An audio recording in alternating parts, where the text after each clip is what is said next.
हजुर हस्। ओम सच्चिदानन्दरूपाय विश्वोत्पत्त्यादिहेतवे त्रापत्रय विनाशाय श्रीकृष्णाय वयं नमः। नमस्कार सम्पूर्ण श्रद्धेय सत्सङ्गीहरू जो हामीलाई अहिले जुममा र हामीले प्रत्यक्ष हेरिरहनु भएको छ। आज हामी विशेष सत्सङ्गमा जुट्न पाएका छौँ र यसको सबैले लाभ उठाउने छौँ भन्ने विश्वासका साथ यस शुभ बिहानीमा म सम्पूर्णलाई प्रेमपूर्वक हृदयदेखिको प्रणाम गर्छु, नमस्कार। अनि आजको विषय पनि यस्तो विषय छ, त्यो तपाईको विषय हुनेछ, त्यो मेरो विषय हुनेछ र हामी धेरैको विषय हुनेछ। के त भन्दा तनाव, उता गयो तनाव, उता गयो तनाव, तनावै तनाव। के त हो त यो वास्तवमा तनाव हो त? अनि हो भने थाहा पाउने कसरी, जान्ने के हो, बुझ्ने के हो, यसलाई हामीले नियन्त्रण गर्ने कसरी त? यस्तै यो बहुचर्चित विषय र बहुचर्चित व्यक्तिबाट नै हामीले यसको बारेमा यो नियन्त्रण कसरी गर्ने भन्ने थाहा पाउँदैछौँ। त्यसले गर्दा बढी उत्साह जाग्नु हामीमा स्वाभाविकै हो। मलाई हिजो अस्तिदेखि नै यसको बारेमा जिज्ञासाहरू केही आएका पनि छन्, त्यसको पनि हामी समाधान गर्नेछौँ अन्तिममा। र आजको हाम्रो यस सत्सङ्गका नायक हुनुहुन्छ आदरणीय बासु आचार्यज्यू। उहाँ चाहिँ मनोविश्लेषक हुनुहुन्छ, चर्चित। अब मैले उहाँको बारेमा परिचय दिनु नपर्ला, धेरैलाई चाहिँ उहाँले मैले भन्दा राम्रो धेरै चिनेका हुँदो रहेछ। अनि यो विषय आजको तनाव नियन्त्रण कला भन्ने विषय रहेको छ। यो पहिला सुरु तनाव के हो, अनि यसलाई नियन्त्रण गर्नुपर्छ कि पर्दैन, गर्नुपर्ने भए कसरी गर्ने, अनि यसको आर्ट चाहिँ के हो त, स्किल के हो, हामीले कसरी थाहा पाउने, यी आदि विषयमा मैले यसको बारेमा भन्न मात्रै मैले खोजेको होइन, आज जिज्ञासा मात्रै राख्न खोजेको हुँ। र यसको बारेमा भन्नको लागि हामीलाई आदरणीय बासु आचार्यज्यू आइसक्नु भएको छ। उहाँ चाहिँ मनोविश्लेषक हुनुहुन्छ अनि मनोविश्लेषण केन्द्र नेपालका संस्थापक हुनुहुन्छ अनि ह्याप्पी क्लबका अध्यक्ष पनि हुनुहुन्छ। अब मैले समय धेरै नलिकन अब बाँकीको समय मैले उहाँलाई नै दिन्छु र धैर्य गरेर बसौँ। हामी अन्तिममा उहाँसँग प्रश्नमा उत्तरमा पनि जोडिन पाउनेछौँ भन्ने आशाका साथ मैले अबको समय आदरणीय बासु आचार्यज्यूको लागि। हस् बासु सर, नमस्कार, प्रणाम यहाँको लागि। नमस्कार हजुर, प्रणाम। म बासु आचार्य। आदरणीय सम्पूर्ण अग्रज व्यक्तित्वहरू, समकक्षी साथीहरू, भाइ बहिनीहरू हुनुहुन्छ, आमा बुवा दिदी भाइ सबैजनालाई मेरो नमस्कार है। म चाहिँ बासु आचार्य हो। म चाहिँ मानसिक स्वास्थ्यमा क्षेत्रमा काम गर्छु, विशेषतः साइकोलोजिकल सपोर्ट गर्ने, अब उनीहरूको मनोविज्ञानलाई अलिकति सपोर्ट गरिदिने उद्देश्यले हामीले यो कार्य गर्दैछौँ। विदुर सरले अब लगभग केही अब प्रोग्रामहरू चाहिँ हामी अब यो बिचमै सहकार्य गरेर अगाडि बढ्नुपर्छ भन्ने उद्देश्यले आजको पहिलो यसो हामीले यो बहस छेड्न, यो विषयमा नि अब छलफल हुनुपर्छ, यो विषयमा नि कुरा हुनुपर्छ, यो विषयमा व्यापक बहस हुनुपर्छ भन्ने उद्देश्यले प्रोग्राम सुरु गरेको छ। मेरो तर्फबाट मैले आज चाहिँ आफ्नो सोच्ने तरिकाहरू, म कसरी सोच्छु र म कसरी सुखी हुन्छु, मेरै सोचले मलाई कसरी दुःख बनाउँछ, मेरो सोच कसरी आउँछ, मेरो सोचले कस्तो इमोसनल प्रब्लमहरू भने भावनात्मक उथलपुथलहरू ल्याइदिन्छ, अनि यसले कसरी मेरो व्यवहारिक पक्षमा प्रत्यक्ष या अप्रत्यक्ष प्रभाव पार्छ। त्यो प्रभाव पारिसकेपछि म मेरो वैचारिक विकृतिहरू, मेरो सोच्ने नजरियाहरू, मेरो दृष्टिकोणहरूमा कसरी डिस्टर्बेन्स हुन्छ र मलाई गाह्रो हुन्छ अथवा कसरी सपोर्ट हुन्छ र मलाई सजिलो हुन्छ, यिनै विषयमा व्याख्या गर्न कोसिस गर्नेछौँ। आजको छलफलले चाहिँ विशेषतः हामी मानसिक रूपमा, आध्यात्मिक रूपमा, भौतिक रूपमा, शारीरिक पक्ष, आर्थिक पक्ष, राजनीतिक पक्ष, जे छ हामी पारिवारिक पक्ष, सबै पक्षहरूलाई चाहिँ पक्षहरूमा आउने चिन्ता, पीर, दिगदारीपन, बेचैन, घबराहट, औडा अशान्ति हुने, छटपटी हुने, यिनै विषयलाई लिएर हामी कसरी के सम्म गर्न सक्छौँ, के गल्ती गर्दैछौँ, के चाहिँ हामीले राम्रो गरिराखेका छौँ, यिनीहरूलाई लिएर आफू परिवर्तन हुँदै सकेको आफ्नो परिवारलाई परिवर्तन गर्न सहयोग गर्दै र आफूले आध्यात्मिक रूपमा अँगालिएको विषयवस्तुलाई नै अझै गतिलो, ज्ञानी र विवेकी तरिकाले अगाडि लाँदै सजिलो जिन्दगी जिउनु हाम्रो उद्देश्य हुनेछ है। आजको छलफलले चाहिँ विशेषतः मेरो सोच र व्यवहारको तालमेल कसरी मिल्ने, कसरी मिल्या छ छैन, या कसरी नमिलेको छ, कसरी थाहा पाउने, यिनै विषयहरूमा व्याख्या गर्न कोसिस गर्नेछु। आज हामीले मान्छेहरूलाई किन गाह्रो छ, मान्छेलाई किन असहज छ भन्ने कुरा सबैलाई थाहा छ र पनि विशेषतः सबैलाई थाहा छ। अब मेरो सोचले मलाई दुःख दिन्छ, मेरो दैनिकीले, मेरो जुन सम्बन्धहरूले, मेरा व्यवहारले, मेरा सबै विषयले मलाई दुःख दिन्छ।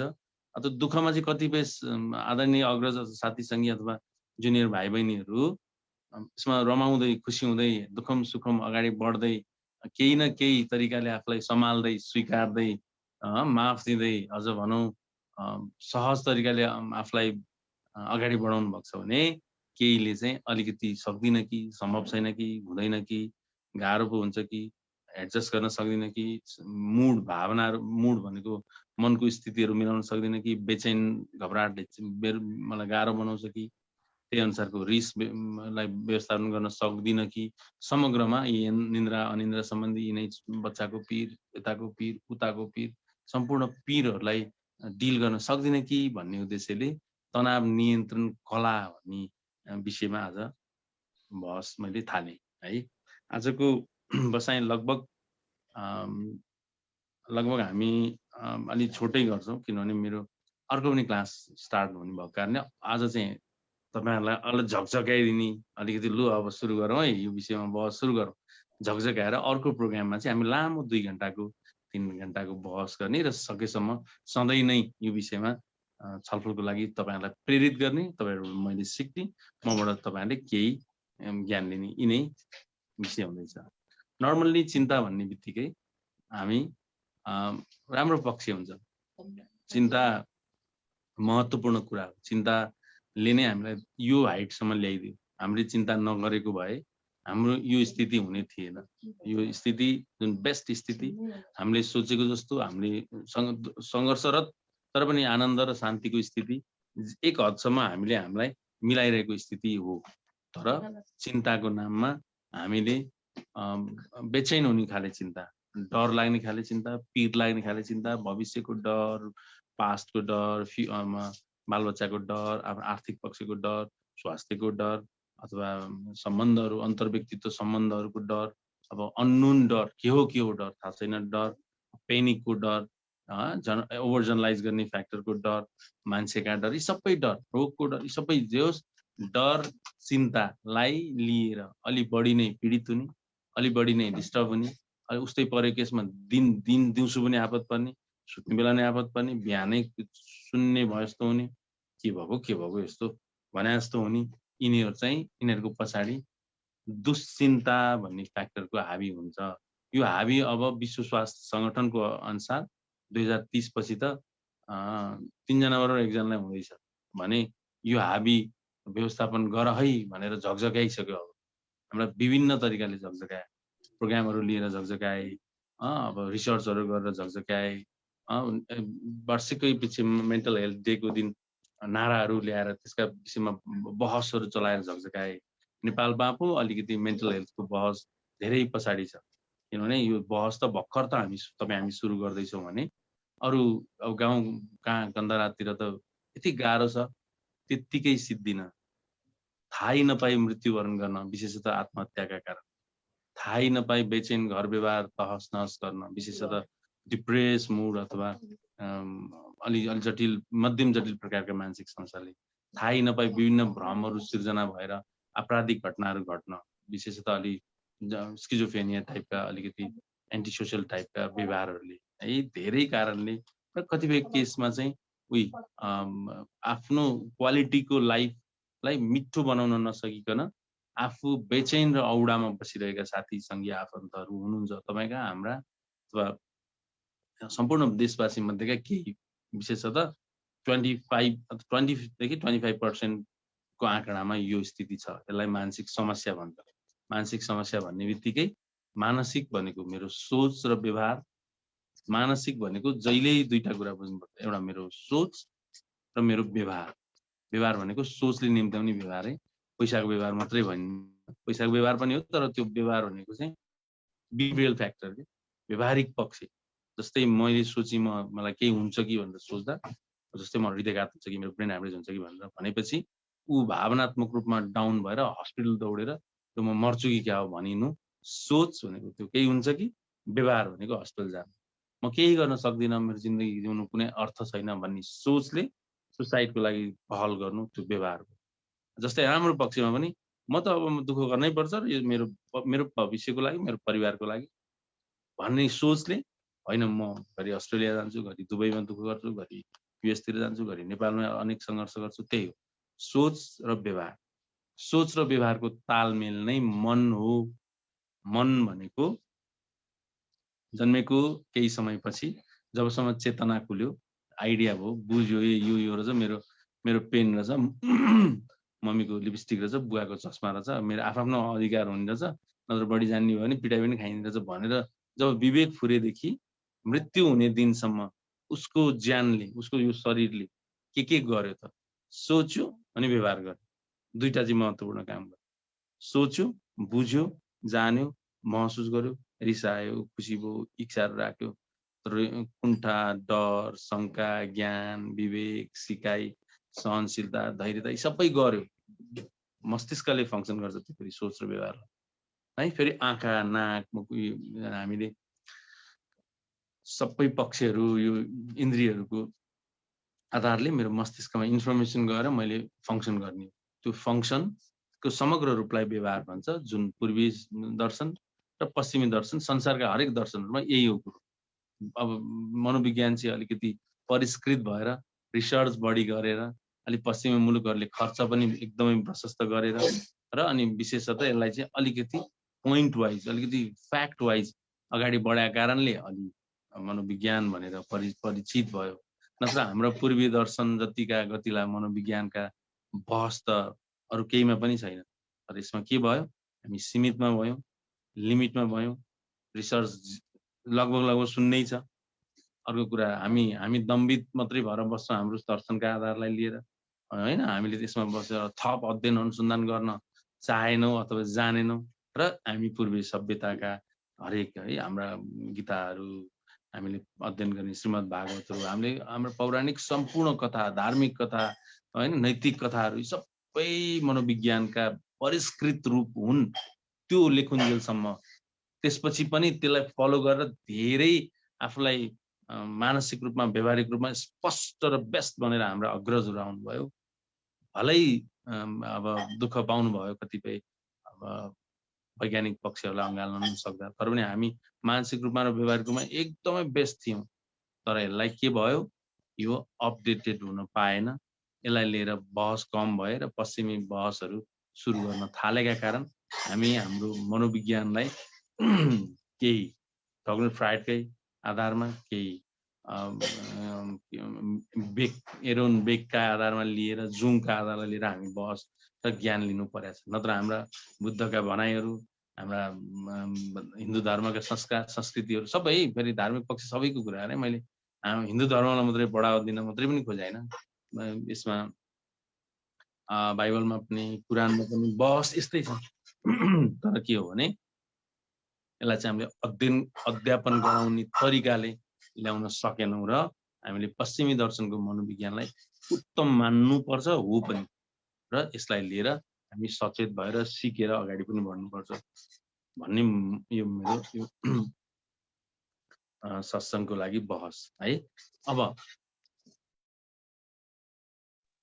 अर्को फ्याक्टर भनेको हामीले हाम्रो चिन्तालाई लिएर, हामी जसरी चिन्तालाई व्यवस्थित तरिकाले अगाडि बढाउँदा प्रगतिमा, सिकाइमा, ज्ञानमा, विवेकमा एकदमै सचेत भन्छ नि, अवेर, फुल अवेरनेसमा र सबैले वा याहा, कति ज्ञानी, कति मजाको, कति सजिलो, कति आत्मीय, कति नेचुरल व्यक्ति, कति नन जजमेन्टल पर्सन हो भनेर हामी जति हामी त्यो पन पाएका छौँ, त्यस्तै गरी कहिलेकाहीँ हाम्रो चिन्ताले हामीलाई अविवेकी, असहज, औडा, अशान्ति र असक्षम, एकदमै सचेतनामा कमी बनाइदिएर जस्तै मैले केही गर्न सक्दिनँ कि म बालबच्चाहरूको के स्थिति होला, यो हाइटसम्म आइयो, अब रोगले मलाई धेरै थला पार्छ कि, मेरो आर्थिक पक्षले गर्दा म पछि गाह्रो पो हुन सक्छ कि,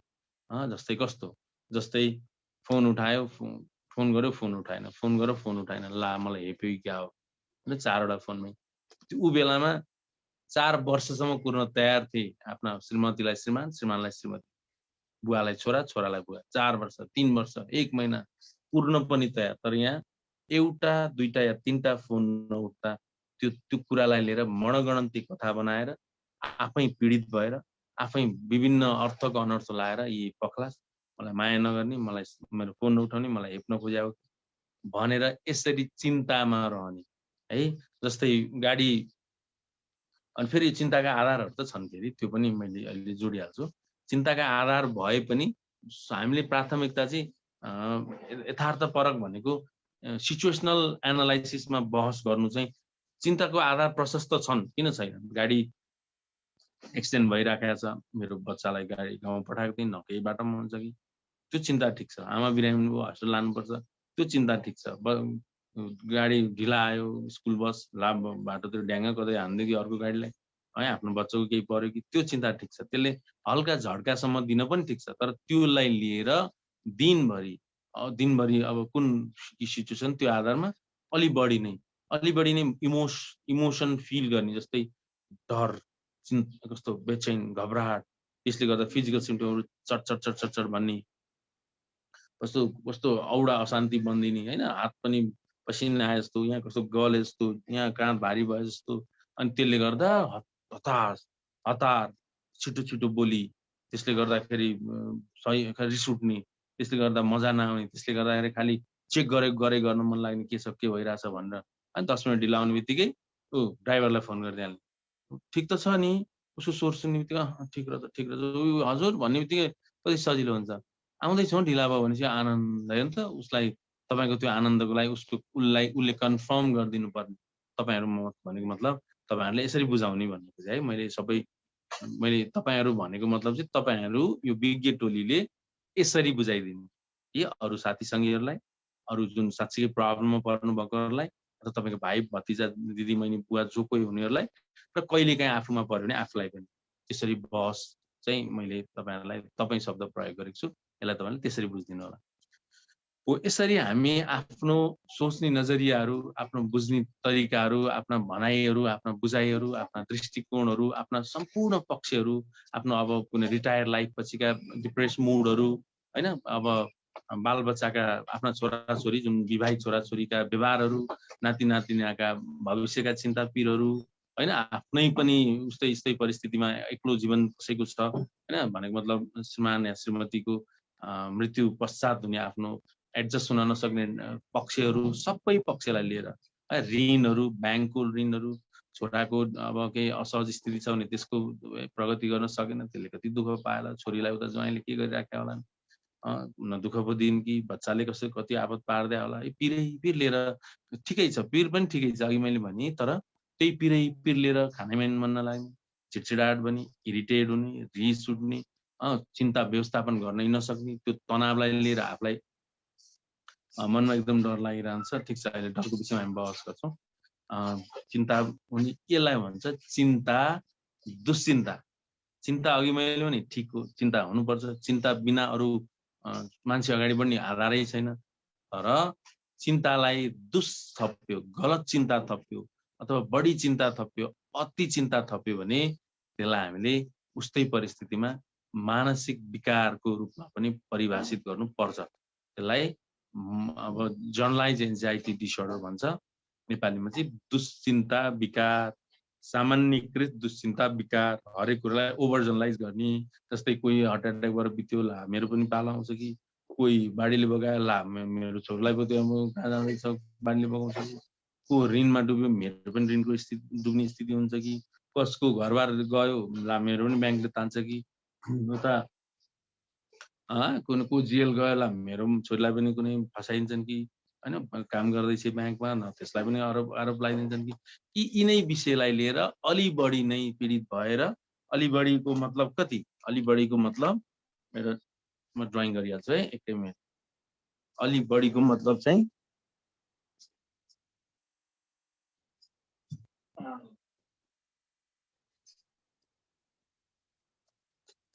अलि बढीको मतलब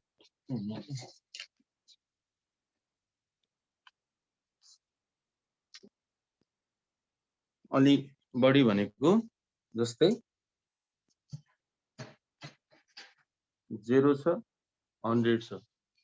चिन्ता 5 देखि 20 सम्म हामी गर्छौँ। आवश्यकता पर्यो भने 50 नै भ्याउँछौँ चिन्ता। अलि बढी नै बच्चा बिरामी भएको छ, चिन्ता गर्दिनँ म त एकदमै अवेर छु, एन्जाइटी हुँदैन मलाई भन्न पाए त पाएन। उता ब्याङ्कले तनाव दिइरहेछ, हैन पोजिटिभ सोच भनेर पाए त पाएन। तर आवश्यकता परे ठाउँमा जति पनि चिन्ता लिन, त्यसलाई त्यो चिन्ता वहन गर्न सक्ने क्षमता, हजुर, आवश्यकता परेको छैन भने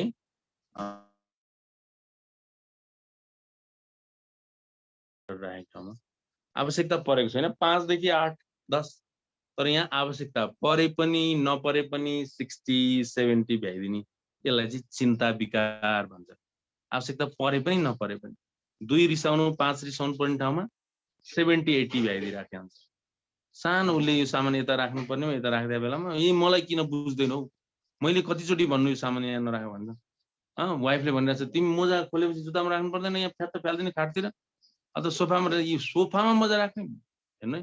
त्यसले गर्दा त ठिकै छ, यसो अलिअलि ढाँचा टुच्चा त चल्छ, तर इरिटेट हुने उसलाई त उस्तै पऱ्यो नि, म आज भातै खानु टाइपको हेर्नु त, उसलाई कति आपत परेको, उसले पनि व्यवहार नबुझिदिएको, उसले पनि एक्सेप्ट गर्न नसकेको, यी यत्रो यत्रो तनाव झगडा आवेग यस्तै कुराले गर्दाखेरि रिसको मात्रा बढेर उस्तै परिस्थितिमा कतिपय केसमा त शरीरलाई नै असहज हुने प्रकारका प्रब्लमहरू, सेल्फ हार्महरू आफूले आफूलाई सिद्ध्याउने, एकैछिनमा त्यो महान भइदिन्छ, एकैछिनमा त्यो कुकुर भइदिन्छ, बोर्डर लाइन पर्सनालिटी है, उसको एन्टी सोसल हुने मान्छे, पुरै मान्छे विरोधी हुन्छ, एन्टी सोसल हुन्छ। मलाई मजा आउनुपर्छ अरू म जे पनि गर्न तयार, जस्तै त्यो त्यस्ता स्वभावहरू, अब डिपेन्डेन्सी बढी, केही गर्न आफू नसक्ने। भक्तपुर घर छ, लगभग रत्नमार्गमा आएर स्कुटी पम्चर भयो भने बुवालाई बोलाएर त्यो पम्चर टाल्ने ठाउँमा उसले बुवालाई बोलाएर लानुपर्छ, आफू सक्दिनँ या सक्दैन, किन डिपेन्डेन्सी बढेपछि। अब कहाँ जाने के गर्ने, लाग्यो न बुवा आएपछि सबै ठ्याक्क मिलाइदिइहाल्नुहुन्छ, न त त्यहीँ यतापट्टि त्यो असन गल्लीमा गएर पम्चर टाल्न सकिन्छ नि, अथवा जमलको त्यो राष्ट्रिय नाचहरू उतापट्टिको सकिन्छ, तर ऊ डिपेन्डेन्सी बढ्ने, एभोइडेन्ट पर्सनालिटी भनेको त्यहाँ सक्दिनँ, सम्भव छैन, म कसरी फेस गर्न सक्छु र ब्याकवर्डमा काम गरौँ, फ्रन्ट लाइनमा काम नगर्ने, मलाई हेप्लान्, इग्नोर गर्लान्, मलाई डिसलाइक गर्लान्, मलाई एक्सेप्ट नगर्लान्, एन्ड अब सोसल एन्जाइटी डिसअर्डर मन छ, मान्छे फेस गर्नै सक्दैन, कहिले 2 जना सक्दैन, कोही सिङ्गल सक्दैन, कोही चिनेकोसँग सक्दैन, कोही नचिनेको सक्दैन, कोही ग्रुपमा सक्दैन, कोही आफन्तसँग, यस्तै सोसल एन्जाइटी फ्याक्टरहरू, पोस्ट अब्सेसिभ केसहरू, यी सबै चिन्तामा पर्छन्। अब्सेसिभ के भने त्यो नगरेसम्म चित्तै नगर्ने, दोहोऱ्याएको गर्ने, तपाईँले कति देख्नु भएको छ, हात धोकुधोइ गर्ने, छोकोछोइ गर्ने, सेनिटाइजर दलेको दले गर्ने, त्यो दल्नु ठिक छ अहिले कोभिडको, तर नदलेसम्म उसलाई त्यो घबराहट र अशान्ति हुने, यही हो दुश्चिन्ता भने। ओभर जनरलाइज अहिले मैले बहस गरिसकेँ, खालि यो अति लिङ्क गरेर, आफैलाई लिङ्क गरेर, फेरि जस्तै त्यो मलाई त के हुनु, मलाई हुँदैन त्यस्तो, म हुनै दिन्न नि भन्न नसकेर, त्यही पनि हुने आधार नभइकन पनि उसलाई उसका अन्दाजहरू, उसका परिकल्पनाहरू, हाइपोथेटिकल एनालाइसिस भन्छ, हाइपोथेटिकल बहस गरेर, कुनै पनि बाहिरी स्टिमुलसहरू त्यति डरलाग्दो छैन, प्रभाव पार्ने तत्त्वहरू छैन र पनि उसलाई चाहिँ उधुमै लागेर आफूलाई डाउन गर्ने, आफूलाई बेचैन गर्ने, आफूलाई दिनभरि अप्ठ्यारोमा पार्ने, उस्तै परिस्थितिमा कसैले त 2 वर्ष 3 वर्ष 5 वर्षसम्म त्यही चिन्तालाई लिएर, अनि यो प्रब्लम हो भने पनि थाहा नभएर सुनायो भने पनि गाली खान्छ, यस्तो चिन्ता गर्छ, यही हो तरिका भनिदिन्छ परिवार, त्यो चाहिँ फेरि ओहो अब नभन्नु पर्ने त गाली खाइन्छ, जति कति भन्नु, मलाई त कस्तो पिर लाग्छ, हाम्रो के होला भविष्य, मात्रै भनिदियोस् त, बुढा श्रीमानले श्रीमतीलाई भने नि, कस्तो बुढो रजनले के खाले अन्दा हावा कुरा गरेर बस्छ, अन्त बुढीलाई भने नि उस्तै पऱ्यो नि, गयो क्या हो भनेपछि, अहो यत्रो पिर लागेको छ, बुढाले त गयो कि भन्छ, अब त कसलाई सुनाउनु, सुन्ने पनि कोही छैनन् होइन। हो यी यावत कुराहरूले समग्रमा भन्छ यो पिर लाग्ने समस्या, यो दुश्चिन्ता, गलत चिन्ता, अति चिन्ता, अथवा आफ्नो सोच्ने धारणाहरू चिन्ता केन्द्रित बनाउँदै आफूलाई असहजतातर्फ जानेर या नजानेर धकेलिने स्थितिलाई यो चिन्ता समस्या भनिन्छ। धेरै प्रकारका चिन्ता हुन्छन् मान्छे। फ्लाइटको चिन्ता, यो भन्छ सिटी स्क्यान गर्न नसक्ने चिन्ता। चिन्तालाई चाहिँ डरसँग मिलाउनु पर्छ है। चिन्ता भनेकै त्यही डर हो। चिन्तापछि डर, त्यो सोचपूर्त सुरु हुन्छ है। अलिअलि डर भएन भने फेरि त्यो पनि प्रब्लम हो। उन्माद बढेर मलाई त केही डरै लाग्दैन, मलाई केही पिरै छैन, मलाई त केही गाह्रै छैन, मलाई त केही है म भन्, त्यो पनि प्रब्लम है। फेरि त्यसलाई मेनिक भन्छ, उन्माद बढ्नु। त्यो पनि होइन। त्यो त्यति साह्रो कन्फिडेन्स पनि चाहिए होइन है। तर त्यति साह्रो चिन्ताको नाममा आफूलाई नै असहज बनाउने गरी पनि चाहिए होइन। कसरी गर्ने भन्ने विषयमा अहिले बहसहरू गर्छौँ। नर्मल्ली हाम्रो जिन्दगीमा हल्का उन्माद चाहिन्छ, हल्का दिगदारी चाहिन्छ, हल्का दुखी, हल्का नेगेटिभिटी, हल्का पोजिटिभिटी। अब सकारात्मक नाममा अति पनि गर्नु भएन, नकारात्मक नाममा अति पनि गर्नु भएन है। यो एउटा लिमिट चाहिँ, एउटा घेरो छ। हुन्छ अब हुनलाई चाहिँ जेरो हो भन्छन्, त्यो त असम्भव छ, त्यो सम्भवै छैन। यो यही व्यवहारमा जेरो हुन सकिँदैन, धेरै कम। अब विभिन्न हाम्रा अग्रज विद्वानहरूको आधार लिएर, अग्रज हामीले हाम्रो भगवानहरूलाई लिएर हामी जेरो हुनुपर्छ है। हाम्रो धार्मिक स्थितिलाई लिएर जेरो हुनुपर्छ भने त्यो सम्भव चाहिँ छैन। फेरि हुनु चाहिँ पर्छ। फेरि न त खुसी न त दुखी, सामान्य जेमा पनि चाहे यो सामान्य। आँसु पनि कम झर्छ, अति उन्माद पनि कम। त्यो सम्भव छैन है। तर यो चाहिँ सम्भव छ। एज फ्याक्टरको आधारमा यति फेरि एज अब 60+ हुन थाल्यो नि, यति धेरै खुसी पनि छैन, धेरै आनन्द, शान्तसम्म, सजिलो। विभिन्न टेक्निक फलो गरेर, कि आफ्नै स्ट्राटेजी बनाएर, कि नभए विभिन्न तरिकाहरू फलो गरेर। आवश्यकता पर्यो भने युवाले यहाँ पनि भ्याइदिनुपर्छ। पहिले अवसर छ, मैले दम्ब नदेखाएर हुन्छ, अवसर आइसकेको छ, होइन म त होइन, दम्ब धेरै हुनु हुँदैन भन्न कहाँ हुन्छ। फ्याट जम्प गर्नु बहुत पर्छ है। सिचुएसनको आधारमा मुड तल पनि पुर्याउनु पर्छ। काका बितिसके होइन म त दुखी हुन्न भनेर भयो त, सोचपूर्त दुःख आउँछ, आउनु पनि पर्छ। त्यो यी यावत कुरा सामान्य कुरा हो। तर हामीले सकेसम्म आफूलाई सम्हाल्नको लागि बहसहरू छेड्नुपर्छ। घरमा, परिवारमा, साथीसँगीमा। मानसिक रूपमा स्वस्थ हुनु बाहेक अरू हामीसँग उपाय छैन। मानसिक रूपमा स्वस्थ भएर नै तपाईँको प्रगति भएको है, त्यो कुरा याद गर्नु। मानसिक रूपमा स्वस्थ नभएको भए तपाईँको त्यति प्रगति पनि हुन सक्दैन। तपाईँलाई तपाईँकै प्रब्लमले गाँच्छ, आन्तरिक प्रब्लम, पर्सेप्सनको प्रब्लम, सिचुएसनसँग डिल गर्न नसक्ने प्रब्लम गाँच्छ है। कतिपय त केना यत्रो सङ्घर्ष, मनोपीडित भएर पनि धेरै ठुला प्राप्तिहरू, धेरै ठुला अवसरलाई लिएर क्याच गरेर आफूलाई अगाडि बढ्नु भएको साथीहरू पनि धेरै हुनुहुन्छ है। यहाँ जति जोडिनु भएको छ आजको यो छलफलमा, मानसिक स्वास्थ्यमा पनि विशेष गरेर तनाव नियन्त्रण स्किलहरू कसरी डेभलप गर्ने भन्ने विषयमा बहस गर्दा मैले यति भूमिका बाँध्न खोजेँ।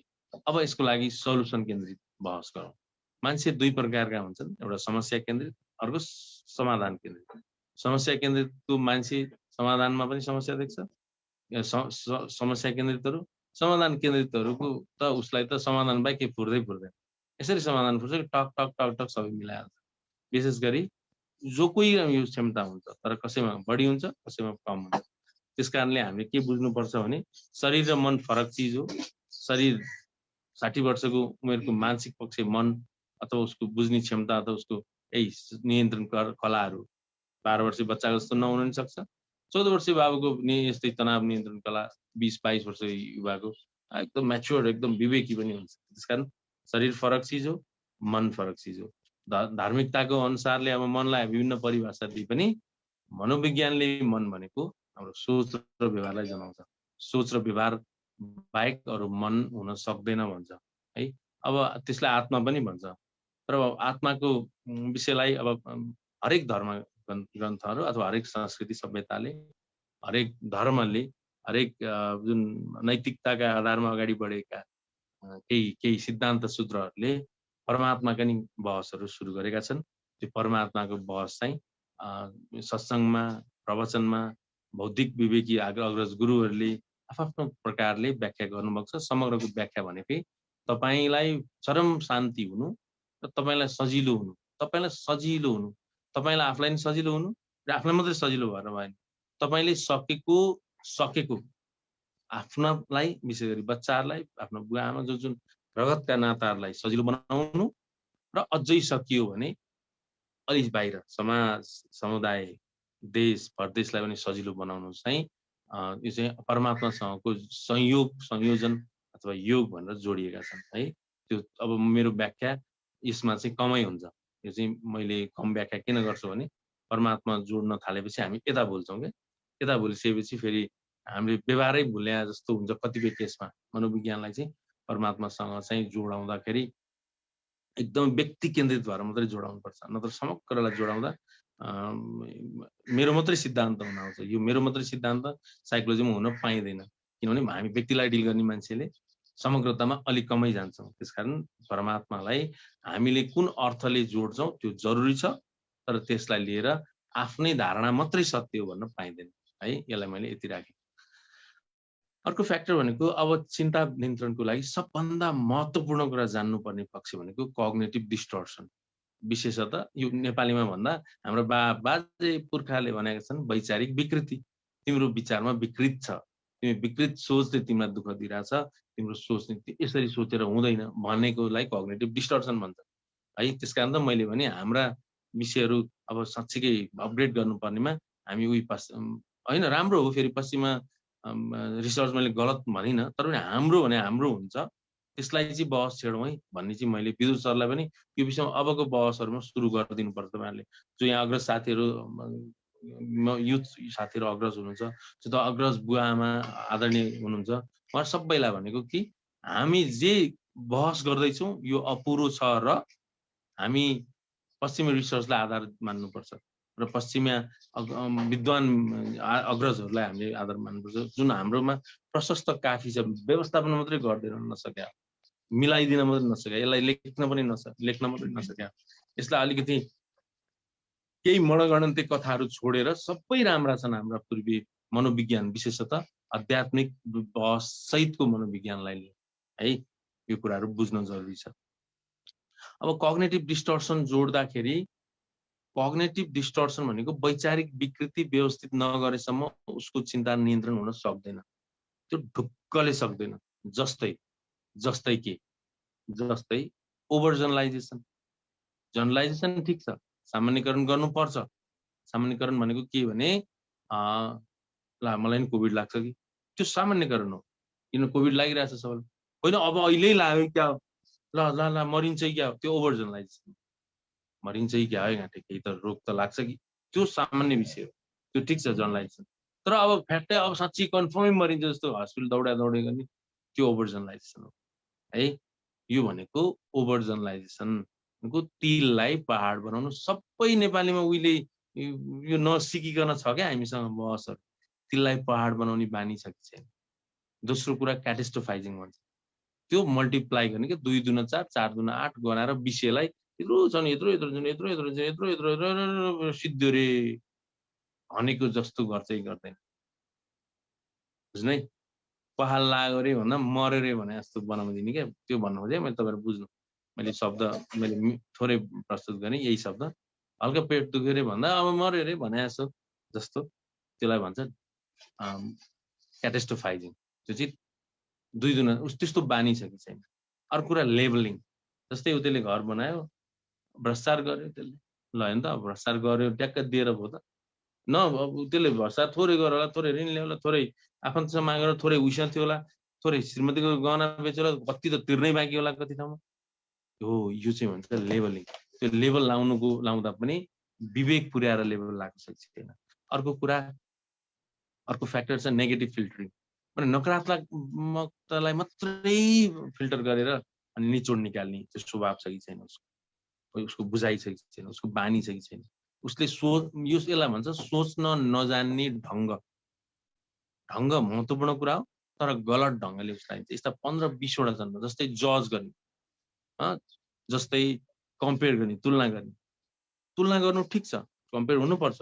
मेरो प्रगतिको लागि मैले कम्पेयर नगर्छु मेरो प्रगति हुँदैन, नत्र त जम्मै स्वीकारेर भयो त, जम्मै कुरा स्वीकारेर मात्रै भयो त। उही गाउँमा बसेर त्यो छ त ठिकै छ त, त्यही स्थिति ठिक छ त, हलो भाउ जोड्ने आरामले खान पाइहाल्छ, स्वस्थ रहिहाल्छ, आनन्दले ठिकै छ। तर त्यो स्थितिले त होइन नि, त्यो स्थितिले भने कम्पेयर गरेकै भएर म त हुँदैन है, हुँदैन, म तुलना गरेर मैले अलिक कमजोर छु, म माथि उठ्नै पर्छ भनिनु ठिक छ। तर होइन त्यसले 3 तला बनायो, मेरो जम्मा 1 तला छ, अब के होला है भगवान् भनेर पिल्सिएर चिन्तित भएर अनि अब त्यो त्यसलाई त एक्टमातिर व्यवहारतिर पो लाग्नु छोडेर उही टाउकोमा हात खाने, यसलाई भन्छ कम्पेयर, अनफेयर कम्पेयर, जुन जरुरी छैन।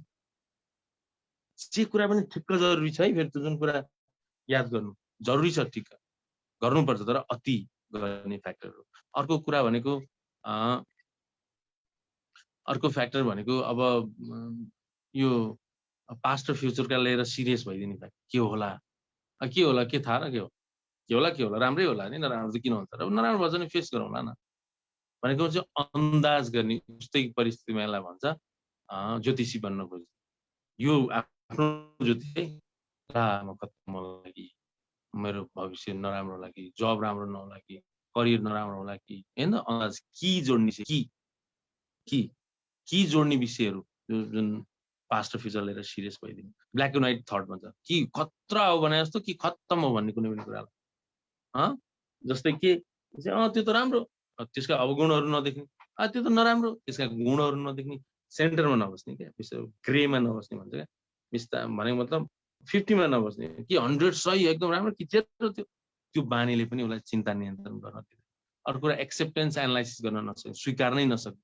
मेरो जिन्दगीमा नराम्रो दिनहरू आउन सक्छ, त्यो मैले अन्दाज गरेर आउँदैन, नापेर तौलेर आउँदैन, मैले अहिले भने जसरी नै आउँदैन, ती अन्दाजहरूलाई लिएर म यो इन्ड गर्छु अन्दाज, मलाई जे आउँछ म तयार छु र सम्भवतः ममा आउने असहज परिस्थिति म डिल गर्न सक्छु, म सक्नै पर्छ, सकेन भने म साथ सहयोग लिएर भए नि म व्यवस्थित गर्छु आफ्नो त्यो डरलाग्दा परिस्थितिहरू। म अहिले लिएर त्यत्तिकै मनगणन्ते अन्दाजहरू गरेर बस्दिनँ, अन्दाज गरेर त्यो बेला त के होला राम्रै होला, तर अहिले त बेकारमा दुःख पाइएन, बेकारमा गाह्रो काम छ, अर्कै काम छ, यहाँ आफूलाई भविष्यको चिन्ता लागिरहेछ, अर्कै काम छ, छोरछोरीको चिन्ता लागिरहेछ।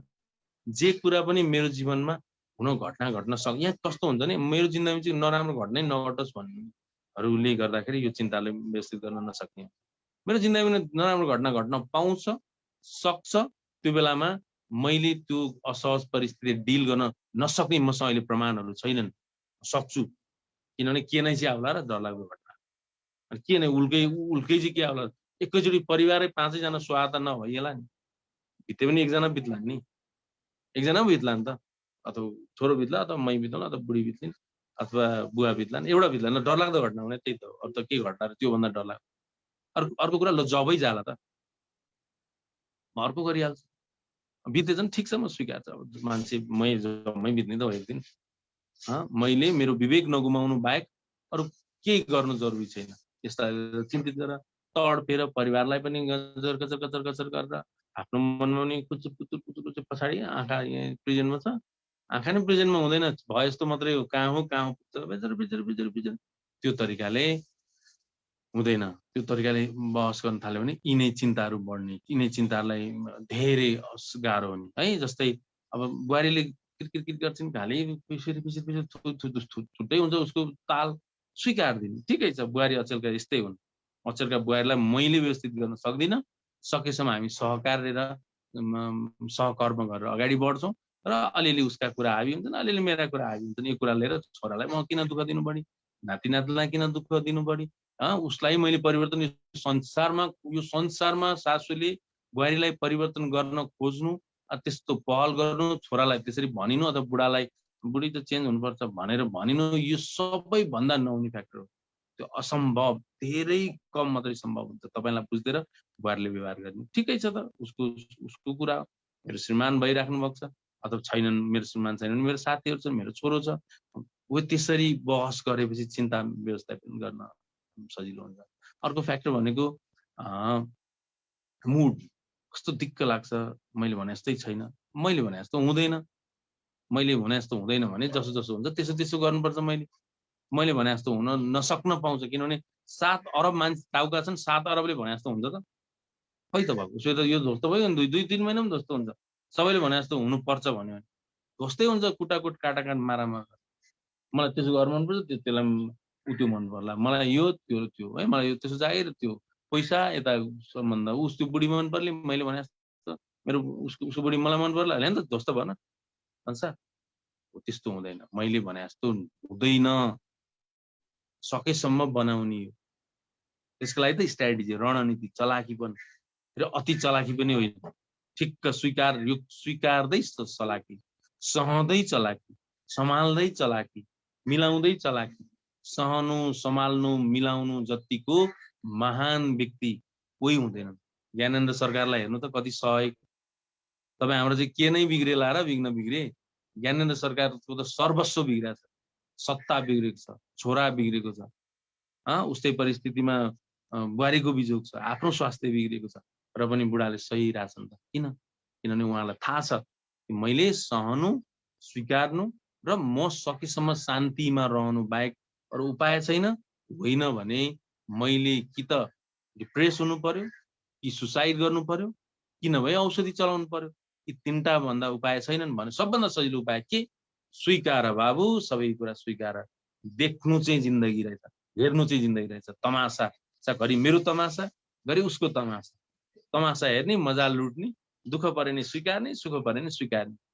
मेरो जिन्दगीमा कति दुःख लेखेको रहेछ, होइन मेरो जिन्दगीमा दुःख लेखेको छ जुन मलाई स्वीकार्दैछ। उमेरका हकले दुःख, रोगका हकले दुःख, चिन्ताका हकले दुःख है, उस्तै परिस्थितिमा उही व्यवहार, अर्काले गर्ने व्यवहार, त्यो कस्तो चित्तै नबुझ्ने व्यवहारका हकले दुःख। हिजोसम्म त्यो कस्तो के न मेरै हुँ जस्तो गर्थ्यो, आज हेर पर्लक्क व्यवहार पल्टाइदिएर स्वीकार्दिनु। किनभने हाम्रो जिन्दगीमा जे केही नराम्रो हुन सक्छ, पाइन्छ, त्यसलाई तपाईँले स्वीकार्दैपछि त्यसले तपाईँलाई फेरि खुट्टा ढोक्न आइहाल्छ। ओहो मैले यत्रो गर्दा नि स्वीकारेँ, कति महान मान्छे यार, यो मान्छेलाई ढोक्नु पर्छ, यो मान्छेलाई सँग छोड्नु हुँदैन, यो मान्छे साह्रै गतिलो मान्छे हो भनेर वाह फेरि त्यही 4 महिनापछि आइन्छन् तपाईँलाई वाह गर्न, दर्शन गर्न, नमस्कार गर्न। उस्तै परिस्थितिमा त्यो मैले उसको भित्र गिल्ट भएर भित्रभित्र सरी भनिरहेको हुन्छ तपाईँलाई, त्यो उसले गरेको व्यवहार तपाईँले मात्र स्वीकार दिनु पर्यो। सरी भित्र मुखले भन्न नसके भने, मुखले भन्दा लाज हुन्छ नि त, नसके भने त्यस्तो स्थिति हुन्छ। हो के जोड दिन खोजेको भने हामीले चिन्ता नियन्त्रण गर्न त्यतिकै सोच्दिन भने भरमा हुँदैन, सोच्दिन त्यो त्यसरी हुँदैन, त्यसरी चिन्ता नियन्त्रण हुँदैन। एकछिनमा आइहाल्छ नि सोचो, यो खोपडीले नसोच्न सक्दैन, तर यसले के गर्न सक्छ? व्यवस्थित गर्न सक्छ, मिलाउन सक्छ, घुमाउन सक्छ विचारलाई, बिस्तार ब्रेक हान्न सक्छ, पर्खाउन सक्छ, लखेट्न सक्छ, फेरि आचरण भने बुझ्दिन सक्छ, त्यो विषयवस्तुहरूलाई लिएर माफ दिन सक्छ, त्यो विषयवस्तु लिएर ठिक छ अहिले माफ पनि दिन्न, स्वीकार्दिन, परिस्थिति आएपछि मिलाउन भनिदिन सक्छ यो खोपडीले। तर के गर्न सक्दैन? ल म कहिल्यै नसोच्न पाएन हुन्थ्यो, त्यो मेरा दुःखका पास्ट, मेरा यी दुःखका पास्ट इतिहास म कहिल्यै नसोच्न पाएन हुन्थ्यो, यो कहिल्यै हुन सक्दैन, त्यो असम्भव कुरा हो। त्यो मैले भनिन, आमालाई सोध्नु, बुवालाई सोध्नु, छोरछोरीलाई सोध्नु, अग्रज बुवा आमा हुनुहुन्छ, यसो मनन गर्नु आफै पनि। किन तपाईँहरू त लामो इतिहास भोगेर, सहेर, सङ्घर्ष गरेर, दुःख भोगेर, आफन्तले गरेका पीडाहरू भोगेर, र पनि सहिदिएर, र पनि स्वीकार्दिएर, र पनि जज नगरी उल्टो त्यसलाई माया गरिदिएर यो हाइट लिएर यो स्थितिमा शान्त र एकदमै फलाम इस्पात भएर एकदम शालीन भएर आउनुभएको छ नि। तपाईँहरूले बोलिदिनुपर्छ यस्ता कुराहरू। तपाईँहरूले अरू मिडिया मार्फत बच्चाहरूलाई ग्रुपतिर यो मानसिक स्वास्थ्यको विषयमा बहस उठाइदिनुपर्छ। मानसिक स्वास्थ्य भनेको ठुलो अर्कै विषय होइन, तपाईँ खुसी कसरी हुनुभयो कि मानसिक स्वास्थ्यको बहस। तपाईँले सङ्घर्ष गर्दा कसरी सहिदिनु भयो त्यही हो मानसिक स्वास्थ्यको विषय। तपाईँको व्यवहारमा परेको अप्ठ्यारोलाई तपाईँले कसरी मिलाउनु भयो, जुन अग्रज आदरणीयहरूलाई मैले भन्दैछु, र जुन युथ हुनुहुन्छ साथी आफन्तहरू, जुनियरहरू, सिनियरहरू, मनोविज्ञान स्टुडेन्ट त 4 जना पनि देखिसकेको छु मैले, साइकोलोजिकल फिल्डका यी साथीहरू कसरी मिलाउने रहेछ त हो। यो नेपाली भाषाको तरिकाले, हाम्रै आफ्नै परिष्कृत तरिकाले होइन, हामीले लिन सक्छौँ, हामी केही आधारहरू लिन सकौँला पश्चिमी सभ्यताको, तर हाम्रै प्रकारले कसरी कम्फर्टेबल बनाइदिने, कसरी बन्ने, यी यावत विषयहरू सिक्नुपर्छ। अनि त्यसलाई लिएर हामीले कुनै पनि कहिलेकाहीँ कस्ता विचारहरू आउन दिएपछि मात्रै निको हुन्छ, सजिलो हुन्छ। नसोचौँ भनेर मात्रै सम्भव छ। ल आइज नि त, जति आउँछ आइज, कति दुःख दिइरहेको छ, ल आइज विचार, नआउन पाएन हुन्थ्यो, त्यो सोच कहिल्यै सोच नआइदियो हुन्थ्यो भन्न सकिँदैन। कतिपय केसमा अघि मैले भन्न घुमाउने, मिलाउने, सहने, स्वीकार्ने, सेयर गर्ने, कतिपय कुरा पर्खिने, कतिपय कुरा डिस्ट्र्याक्ट हुने, कतिपय कुरा ठिक छ कग्नेटिभ त्यो बिहेभियरल एनालाइसिस भन्छ त्यो अहिले म टाइम भयो भने भन्छु। त्यो गरिदिने हरेक कुराले आफूलाई घरि उतार घरि चढावमा पनि नियन्त्रित भएर अगाडि बढ्नु नै तनाव नियन्त्रण कला हो। यो यही हो भनेर हुँदैन त्यो तनाव नियन्त्रण कला। कसको कुन तरिकाको हुन्छ, कसको कुन तरिकाको हुन्छ है। कसरी आफूलाई जस्तै रिस उठ्यो रे मानौ, रिस उठ्यो भने कसरी रिस नियन्त्रण गर्न सक्छ कि सामानै फुटाउनु पर्छ उसलाई है।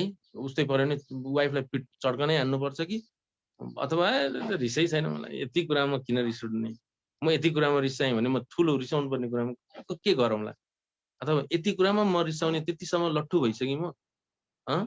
के पावरफुल व्यक्ति कहिले रिसाएछन्? रिसाएका छन् होला त, रिसाए पनि उनीहरूलाई पत्तै हुँदैन उनीहरू रिसाए। त्यही माथि मेरै परिवारसँग मै त्यत्रो बढी रिसाउँछु भने मेरो को हो त उनीहरू? म कसरी उनीहरूको संरक्षक भएँ त? म कसरी उनीहरूको लागि सपथोक भएँ त? म सामान्य मैले भने 12 मैले त्यो नगर भने त त्यो गरिन्थे। अब गरिन् त के भयो त, मान्छे मारे होइन क्या र, अरूसँग सल्केकी होइनन् क्या र, ठुलै क्षति हुने कसैलाई ऋण दिए हो र 10-12 लाख सामान्य त्यहाँ नजाऊ भन्दा गइन् के भयो त? अथवा किन नजानु, मेरो पो विचार नजानु त उसको विचार त जानु रहेछ नि, उसको विचार त हिँड्नु परेन। केही कुराको सहकार्य हुन्छ, सबै कुरा त मेरो बसमा हुन सक्छन् र हुन्, नत्र उसलाई चाहिँ उसको चाहिँ डिप्रेस हुन सक्दैन। फेरि ऊ चाहिँ कस्तो मुलाय बुढो परेछ, यस्तो बुढोसँग पढायो कस्तो जिन्दै सिद्धो यार भन्ने आयो भने तपाईँ कतिको निरीह हुनुपर्छ उसको अगाडि। हो यस्ता यस्ता कुरा तपाईँहरूले सिकाउने। मैले बारम्बार भनेको छु यो टोली बौद्धिक टोली हो। यो टोलीलाई आफ्नो पीडा त कमै होला, यो अरूको पीडामा सहयोग सिद्ध हुने उद्देश्यले तपाईँहरू सहिले सत्सङ्गमा जोडिने, विदुर सरसँग सहकार्य गर्ने अथवा विदुर सरलाई पनि सिकाइदिने तपाईँहरू जो हुनुहुन्छ तपाईँहरूले यसरी चाहिँ बहस छेड्न ट्राई गर्नुपर्छ। यसरी छेड्न मात्रै सक्यो भने आफ्नो स्ट्रेस हुन्छ नि, तनाव, अब पीर, चिन्ता, जुन त्यो भावनात्मक असहजताहरू मिलाउन धेरै सजिलो हुन्छ। मैले आज समग्रलाई मिल्ने गरी बहसहरू गर्दैछु। खासमा हाम्रो बहस चाहिँ व्यक्ति केन्द्रित हुन्छ। व्यक्तिमा पनि त्यो व्यक्तिको समस्या केन्द्रित हुन्छ। समस्या पनि खासमा केही समस्याले मात्रै उथलपुथल भएको हुन्छ। त्यत्रो उसलाई लाग्ला म त सिद्धिएँ, मेरो त लाइफै सिद्धिसक्यो भन्ने लाग्ला, तर खासै उसलाई साना साना, भलै हाम्रो लागि साना, फेरि उसको लागि त पहाडै हुन्छ त्यो कुरा, साना साना किचिङ्रे मिचिङ्रे सानो सानो पीरले डिस्टर्ब भइराखेको बेलामा उसलाई व्यक्तिगत बहस गर्नु चाहिँ यसरी बहस गर्नुभन्दा महत्त्वपूर्ण फ्याक्टर हो। त्यसको लागि तपाईँले पनि अब के पहल गर्ने, उसलाई नसोच मात्रै भनिदिएर छोडिदिने होइन, या यस्ता कुरा गर्छस् त यत्रो ठुलो भएर भनिदिने होइन। के रहेछ त, यसले यस्तो कुरा गर्दो रहेछ, यसले नसकेर तपाईँलाई त्यस्तो कुरा गरे, त्यो तनाव मिलाउन नसके, उसको त्यो क्षमता हुन सक्दैन, कसैको पाउँछ क्या क्षमता हुन पाउँछ सक्दैन, मैले भने शरीर जतिको मन हुँदैन हो। यो बहस छेड्दै तपाईँहरूले आफूलाई सम्हाल्न, मिलाउन सकेसम्म व्यवस्थित गर्न सक्छ। जस्तै ल मानौ बोलाएको थियो आएन, एउटाले सोच्यो ए मलाई हेप्यो बोलाउँदैन नआउने, एउटाले सोच्यो ए के भन्छ किन आएन, के प्रब्लम भन्छ क्या हो, हेर्नु त कसरी सोच्ने। अनि यो मलाई हेप्यो मैले बोलाएको ठाउँमा नआउने, ए यो सोचिसकेपछि उसलाई कस्तो खिन्न हुन्छ इमोसन, त्यसपछि कस्तो छटपट हुन्छ, त्यसपछि उसलाई अनि ल म त्यसलाई अब फोनै गर्छु के भन्छ प्रब्लम भन्छ कि, भावना उत्सुक हुन्छ, उसलाई सहयोग गर्ने भावना आइदिन्छ। फिजिकल सिम्पटमहरू केही आउँदैन, व्यवहार चाहिँ फोन गर्छ, फोन अफ गर्छ भने आमालाई फोन गरिदिन्छ, किन त्यो दिवस त आएन त के प्रब्लम भन्छ कि, हेर्नु त एउटाले सोचेर हेर्नु उसकै बुझाइले उसलाई कति पिर गर्यो, उसैको बुझाइले कति उसलाई सजिलो भयो। हो यो कसरी बुझ्ने भन्ने चाहिँ संसारमा, कसरी ग्रहण गर्ने विषयलाई, कसरी लिने, कसरी धारणा बनाउने, उसका व्याख्या कसरी हुन्छन्, उसले पर्सेप्सन भन्छ क्या दृष्टिकोणहरू, कहिलेकाहीँ पर्सेप्सनहरू पनि सिफ्ट गर्नुपर्ने स्थिति आउँछ। सिचुएसन मेरो पक्षमा छैन भने, त्यही विचारमा अड्किन्छ भने त्यसले साह्रै दुःख पाउँछ। परिस्थिति हिजोसम्म थियो, आज नहुने बित्तिकै परिस्थिति चेन्ज हुने बित्तिकै आफू चेन्ज हुनुपर्छ अर्को विषयमा, एकदम फास्ट क्विक डिसिसन गर्नुपर्छ। हेर्दै जानु कुन दिन केपीओले अर्को क्विक डिसिसन गरिदिन्छ, अथवा प्रचण्डले अर्को गरिन्छन् कि शेरबहादुरले अर्को गरिन्छन्, सबैले है। फेरि मैले कुनै म पार्टीको होइन कि मैले सब उदाहरण मात्रै दिन। कहिलेकाहीँ तपाईँहरूले बुवा दिदीहरूले कहिले कति फास्ट र क्विक डिसिसन गरेको छ होइन, अनि रिजल्ट कति राम्रो नि। त्यस्तो गर्नुपर्ने बित्तिकै ला मै खत्तम भएर परिस्थिति मिलेन, मै खत्तम, मै कस्तो, कहिलेकाहीँ गिल्ट फिल हुन्छ मान्छेलाई, गिल्ट कस्तो महसुस हुन्छ। त्यो गिल्टलाई लिएर म के गिल्ट हुनु नि, गइ त सक्यो, घटना घटिसकेपछि अब त्यो बेला मैले बेस्ट मैले मेरो त्यसले त्यो बेला सही ढङ्गले गरेको कामलाई लिएर अहिले म किन गिल्ट फिल हुनु, किन अहिले म पछुताउनु?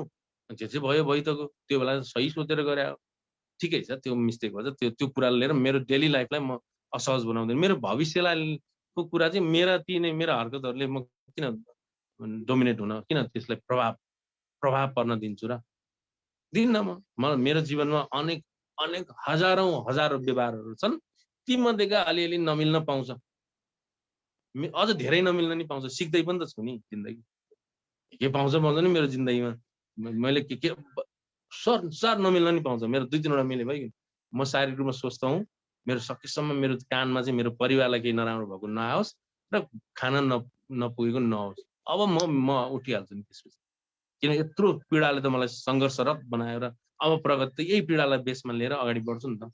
सकिन्छ पनि के, फेरि त्यो नजानेर मात्रै हो, अथवा त्यो हरेस खाएर मात्र। त्यो ब्याट्री छ नि, त्यो एउटा त्यो एडको कुन ब्याट्रीको एड थियो, त्यो पुरै नसकेर ढलेको जस्तै, बिचमा होपलेस भएको, वर्थलेस फिल गरेको, हेल्पलेस फिल गरेको मात्रै न हो, लोनली एक्लोपनको महसुस गरेर। जबकि आफूलाई एक्लो बस्नु पाए कति आनन्द आउँछ। काम कति काम, तनाव भएर कामले। अब यहाँ एक्लो, उसलाई एक्लो भयो भने तनाव छ।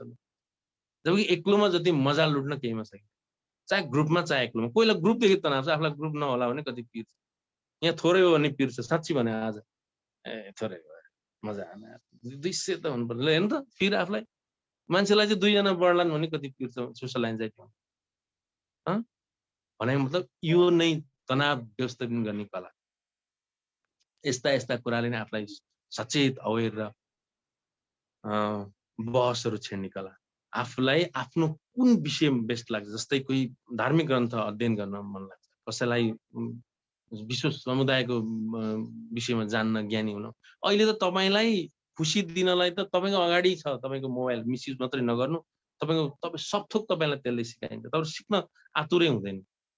तपाईँ भनेको तपाईँले यसरी सिकाउनु, मैले त्यसरी भन्दैछु है। किनभने मैले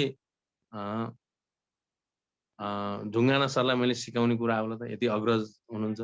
मैले यति यशोदा आमालाई मैले के सिकाउनु छ र? मैले हाम्रो मुकुन्द बुवालाई मैले सिकाउने होइन, मैले यति जाने छु है हजुर, मैले यसरी मेरो प्रस्तुत गरेँ भनेर मैले सुनाउने हो उहाँहरूलाई।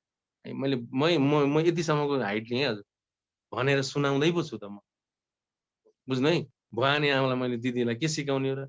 हो यसरी तपाईँले तनावलाई व्यवस्थित गर्न सक्नुहुन्छ।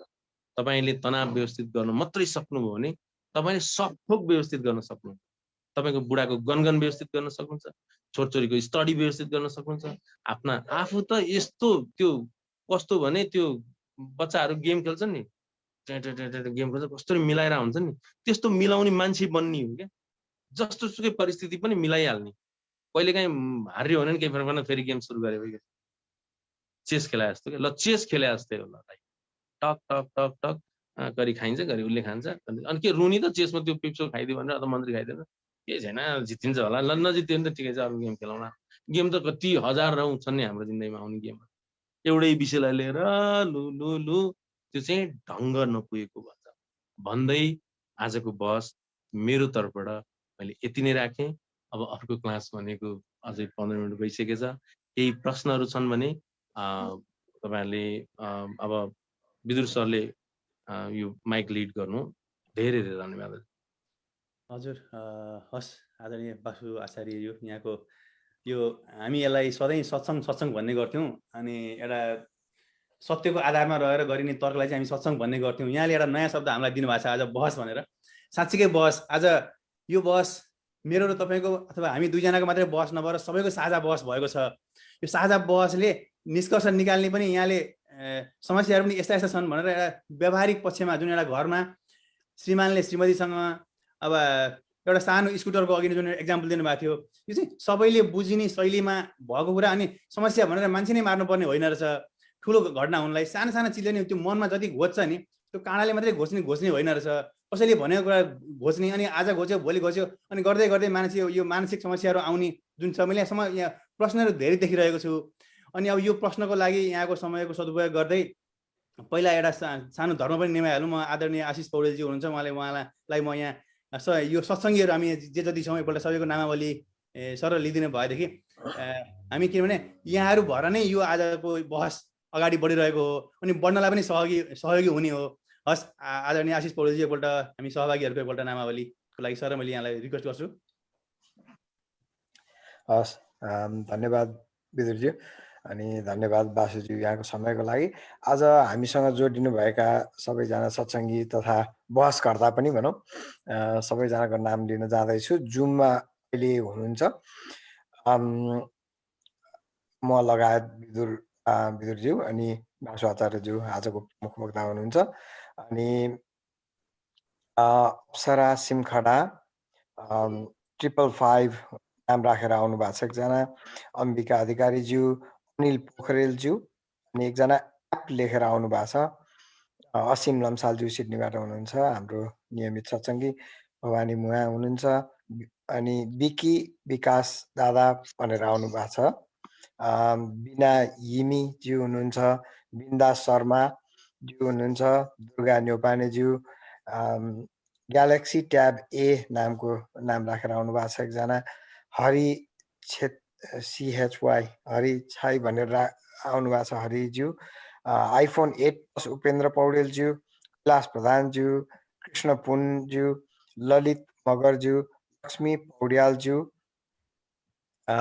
लेखनाथ दाहालज्यू, लीला पौडेलज्यू, MB राणाज्यू, अनि महालक्ष्मी राजभण्डारीज्यू, मेहता मोदज्यू, मुकुन्द बुवाज्यू, अनि नरेशज्यू हुनुहुन्छ, निर्मला विष्ट भक्तपुर नियमित सत्सङ्गी हुनुहुन्छ, नुवादत्त ढुङ्गानाज्यू नियमित सत्सङ्गी हुनुहुन्छ, ओप्पो F5 नामबाट एकजना हुनुहुन्छ, प्रज्ञाज्यू, अनि रमेश बरालज्यू हुनुहुन्छ, रिता कार्की, समीर पन्त, सपना सापकोटा KTM, शङ्कर लामिछानेज्यू नियमित सत्सङ्गी हुनुहुन्छ, श्रद्धा आइफोन 8+ लेख्नु भएको छ, स्वागत छ, शिव न्यौपानेज्यू, शोभा ओलीज्यू, सृजना भण्डारीज्यू, सृजना थापाज्यू, यशोदा पोखरेलज्यू, अनि आधार खतिवडाज्यू हुनुहुन्छ, अनि गुगल फोन लेख्नु भएको छ,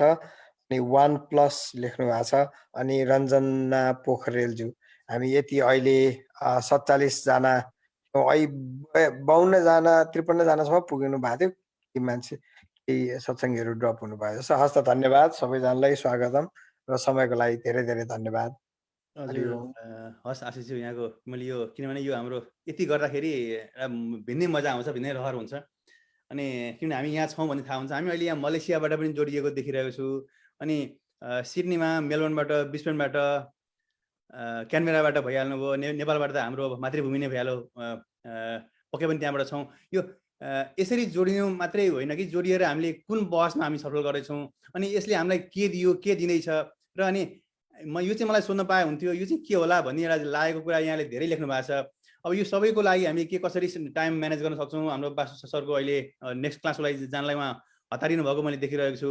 यदि उहाँसँग केही टाइम छ भनेदेखि मैले यहाँ 2-4वटा सवालहरू जुन चाहिँ फर्स्ट कम फर्स्ट सर्भिसको आधारले चाहिँ एउटा केही क्वेसनहरू लिइहाल्नु भने फेसबुकमा पनि लामो सङ्ख्यामा हामीलाई हेर्दै हुनुहुन्छ। जस्तै यहाँ सरु गौतम नेपालीज्यू, उहाँले चाहिँ पहिलेदेखि नै यहाँलाई फलो गर्दै हुनुहुँदो रहेछ।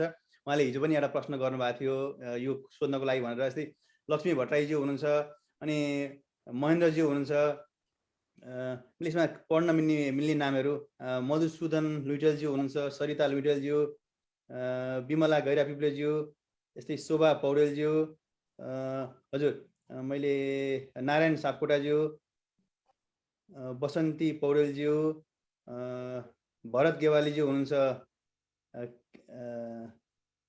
क्यानाडाबाट। हजुर, अत्यन्तै सुन्दर बहस, बहुत मजा आयो, धेरै धेरै धन्यवाद भन्ने हुनुहुन्छ। हजुर, अब योभन्दा पहिला मैले एक दुईवटा महत्त्वपूर्ण सवालहरू जुन चाहिँ यहाँको कमन सवालहरू हुन्, म त्यसमा जान यहाँसँग बासु सरसँग अनुमति चाहन्छु। मैले यसमा चाहिँ एउटा कमन प्रश्न, मैले यो प्रश्न पढ्न लाग्यो भने म धेरै पढ्छु जस्तो लाग्छ। एउटा दुईटा प्रश्नलाई एकै ठाउँमा राखेर भनौँ जस्तो लाग्यो। एउटा चाहिँ यहाँ म नाम पनि भनौँला। उहाँले भन्नुहुन्छ समूहमा बोल्न डर लाग्छ, के गर्ने होला भन्ने एउटा छ भनेदेखि, अर्को चाहिँ निन्द्रा लाग्दैन, जुन चाहिँ एउटा सबैको कमन प्रब्लम हुन सक्ला भनेर मैले यो दुईटा प्रश्न चाहिँ अहिले एकपटक यहाँलाई राख्न खोजेँ। त्यसपछि म अरूको यहाँसँग समय रहेमा अरू प्रश्न पढ्छु। हस् हजुर, म्युटमा हुनुहुन्छ। हजुर हजुर म्युटमा हुनुहुन्छ अहिले। हस् सर। समूहमा बोल्न नसक्ने विषयहरू जोड्नका पछाडि तपाईँका केही विषयहरू हावी हुन्छन्। विशेषतः म सक्दिनँ, मलाई के सोच्लान्, मलाई जज गर्लान् कि मलाई म रातो पिरो भएको थाहा पाउलान् कि मेरो हात काम लाग्यो, म त थचक्कै पो बसौँला कि ला त्यसले हेऱ्यो, त्यसले ल के गफ गरिरहेछ, उस्तै पऱ्यो भने यो त खतमै मान्छे रहेछ भनेर भन्लान् कि होइन, कि यसो होला कि त्यसो होला कि, एउटा कुरा। अर्को फ्याक्टर भनेको पहिला समूहमा बोल्न नसकेको पीडा, त्यसलाई लिएका ती ब्याड एक्सपिरियन्स भन्छ, एकदम दुःखदायी अनुभूतिहरू। अनि तेस्रो पक्ष भनेको त्यो डाउन भइहाल्छ, एकदम होपलेस भइहाल्छ, सक्दिनँ म त कहाँ सक्छु भनेको पक्ष। अर्को कुरो भाग थियो स्कुल पाका, लास्ट बेन्चको बस्नेमा प्रतिस्पर्धा हुन्थ्यो। हामी चाहिँ फर्स्ट बेन्च पाइएन भने चाहिँ म उस्तै पऱ्यो भने म त रिसाइन्छु पनि भन्ने खाले हुँ, किनभने बुवा हेड सर हुनुहुन्थ्यो, अलि त्यस्तै हुन्छ नि त हेड सरका छोराहरूको तुजु, त्यो हुन्थ्यो है। तर यो केसमा चाहिँ पछाडि बस्न पाए आनन्द है, वक्तित्व कलामा भाग नलिन पाए आनन्द। कुनै यस्तो प्रोग्राम त्यो सुन्नै नसक्ने कुरा, बरु पढ्ने अनेक एन पढ्ने साइडमा बसेर, तर फेस गर्न ठाउँमा चाहिँ नजाने, नखोज्ने र लाज धक असहजले तपाईँलाई सोसलाइज हुन, विशेषतः सोसल फोबिया, मान्छेको अगाडि ग्रुपमा सिङ्गलमा अथवा हुने सोसल फोबिया हाबी भएको झन् ठुलो भइसकेपछि तपाईँलाई अलिकति अवसरहरू आउन थालेपछि, विशेषतः के हुन्छ भने सुरुमा सोसल फोबियालाई मतलबै गरिँदैन, अलि पछि अलि अवसर आउँछ, समय आउँछ, किनभने अलिकति प्रगति, अलिकति बौद्धिकतामा निखारता, आर्थिक पक्षहरू पनि उस्तै अब टोल सुधार समितिमा अलिक अब वैदेशिक साथीहरू यो हुन्छ नि ग्रुप हुन्छ नि, जुन अब दोलखाली समाज, नुवाकोट समाजहरूमा यस्तै है, मैले उदाहरण दिएको। त्यसमा बसिसकेपछि अब के हुन्छ त आइडिया हुँदैन कसरी फेस गर्ने, के गर्ने। बस्न त बस्यो, नराख भने पनि बस्यो, र केही गर्ने होला केही गर्ने होइन होला सोचेर बसिया थियो है। अब बोल्न लगाइदिन्छन् ल, अब उस्तै पर्यो भने त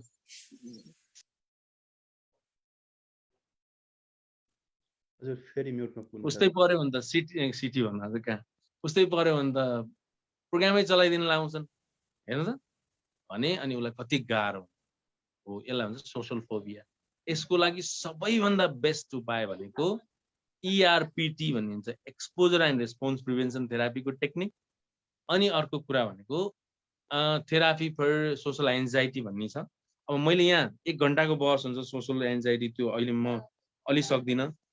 त्यसको लागि सबभन्दा राम्रो उपाय भनेको, मैले मेरो प्रचार गरेको नबुझ्नुहोस्, बासु आचार्य भन्ने युट्युब च्यानल छ, त्यसमा एउटा यो भिडियो छ है, यो भिडियो छ, यति भिडियो हेरिदिनु मात्रै भयो भने तपाईँको आधी सोसल एन्जाइटी आफै सल्भ गर्न सक्नुहुन्छ। यो 1 घन्टाको 32 मिनटको भिडियो छ, कसरी के गर्ने के नगर्ने कसरी गर्ने त्यो छ, तपाईँलाई धेरै हेल्प हुन्छ है। मैले यति नै बहस गरेँ अनिन्द्राको हकमा। अनिन्द्रा एउटा अब समस्याहरू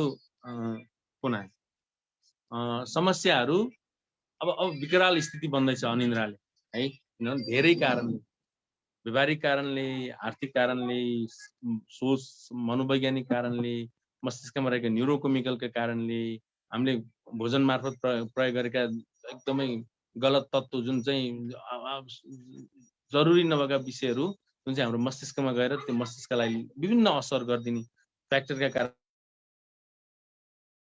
फ्याक्टरको कारणले धेरै है, आफ्नो न्युरोकेमिकलमा भएका त्यो सेरोटोनिन डोपामिनहरू धेरै छन्, त्यो त्यसका बहस छुट्टै गरौँला।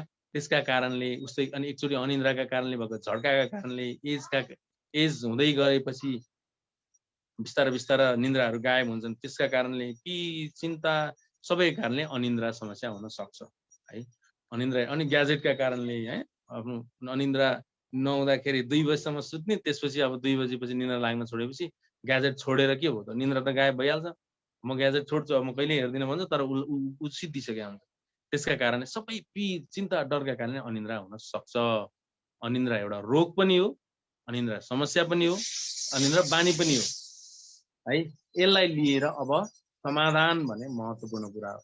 अनिन्द्राको समाधानको लागि पनि विभिन्न टेक्निकहरू छन्, त्यो फलो गर्नुपर्छ। अनिन्द्रा अब कस्तो अनिन्द्रा छ भन्ने हुन्छ, अनिन्द्रा कस्तो छ भन्ने हुन्छ, सुरु हुन गाह्रो हुने अनिन्द्रा छ कि ड्रग युज गरेको कारणले हुने अनिन्द्रा छ कि अल्कोहल तथा ड्रगका कारणले। अर्को फ्याक्टर भनेको चाहिँ उसको बिचमा टुट्ने अनिन्द्रा छ कि, बिहानी पख टुट्ने अनिन्द्रा छ कि, डिप्रेसनले भएको अनिन्द्रा छ कि, एन्सियसले भएको अनिन्द्रा छ कि, हुन्छ कि हुँदैन, हुन्छ कि अनिन्द्रा हुन्छ कि निदाउँदैन भनेर त्यो चिन्ताका कारणले अनिन्द्रा, त्यो सबै के अनिन्द्रा छ भनेर बुझ्नुपर्छ। र धेरै गाह्रो भयो भने औषधि पनि चलाउनु पर्छ। ठिकै गाह्रो छ भने स्ट्राटेजीहरू फलो गर्नुपर्छ। त्यो लामो स्ट्राटेजी छ, त्यसको लागि अर्को भिडियो छ, त्यो अर्को भिडियो हेर्नुपर्छ है। यति हजुर। हजुर हस्, थ्याङ्क यू यसको लागि। मैले यहाँ धेरै प्रश्नहरू देखिरहेको छु। यो प्रश्नको लागि अलिक सहज हुनको लागि हाम्रो आदरणीय आशिष पौडेलज्यू यो जुममा भएको केही प्रश्नहरू लिइदिनुहुन्थ्यो कि? हजुर विदुरजी धन्यवाद। एक दुईवटा क्वेसन यहाँले पढिसक्नुभयो, अरू केही क्वेसनहरूलाई मिलाएर एउटै बनाएर सोध्न प्रयास गर्दैछु ताकि समयको सदुपयोग होस् भनेर। एक्लै बस्दा रुन मन लाग्छ, राम्ररी निन्द्रा लाग्दैन भनेर आइफोन मा लेख्नु भएको छ। अनि मनमा एकदम डर लागिरहन्छ मलाई जहिले पनि, खालि मर्ने हो कि मात्र हुन्छ भनेर लेख्नु भएको छ एकजनाले चाहिँ। अनि रोग लाग्छ कि भनेर डर लागिरहन्छ भनेर लेख्नु भएको छ। भनेपछि प्राय जस्तो चाहिँ नि एक्लै बस्दा डर लाग्ने र रुन मन लाग्ने क्वेसन चाहिँ अब यो छ। अब रुन मन लाग्नेको पछाडि के बुझ्नुपर्छ भने ऊ कतिको डिपेन्डेन्सी अरूबाट आश्रित छ। उसलाई आफू खुसी हुन अरू चाहिन्छ कि आफू आफै खुसी हुन सक्छ, अझ आफू खुसी हो र अरूलाई पनि खुसी दिन सक्छ। त्यो तिनवटा त हुन्छन् मान्छे, खुसी हुन अरू चाहिने, खुसी आफै मात्रै हुन सक्ने, आफू पनि खुसी हुन नि सक्ने, अरूलाई पनि खुसी दिन सक्ने है। अब यो कुरालाई लिएर एक मिनट है, चिठी ला।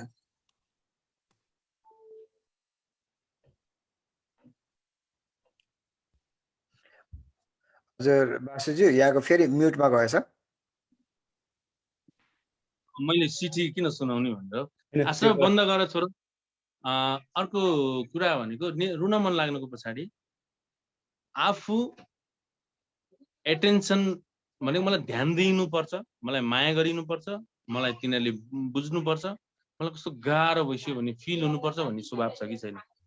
त्यो स्वभाव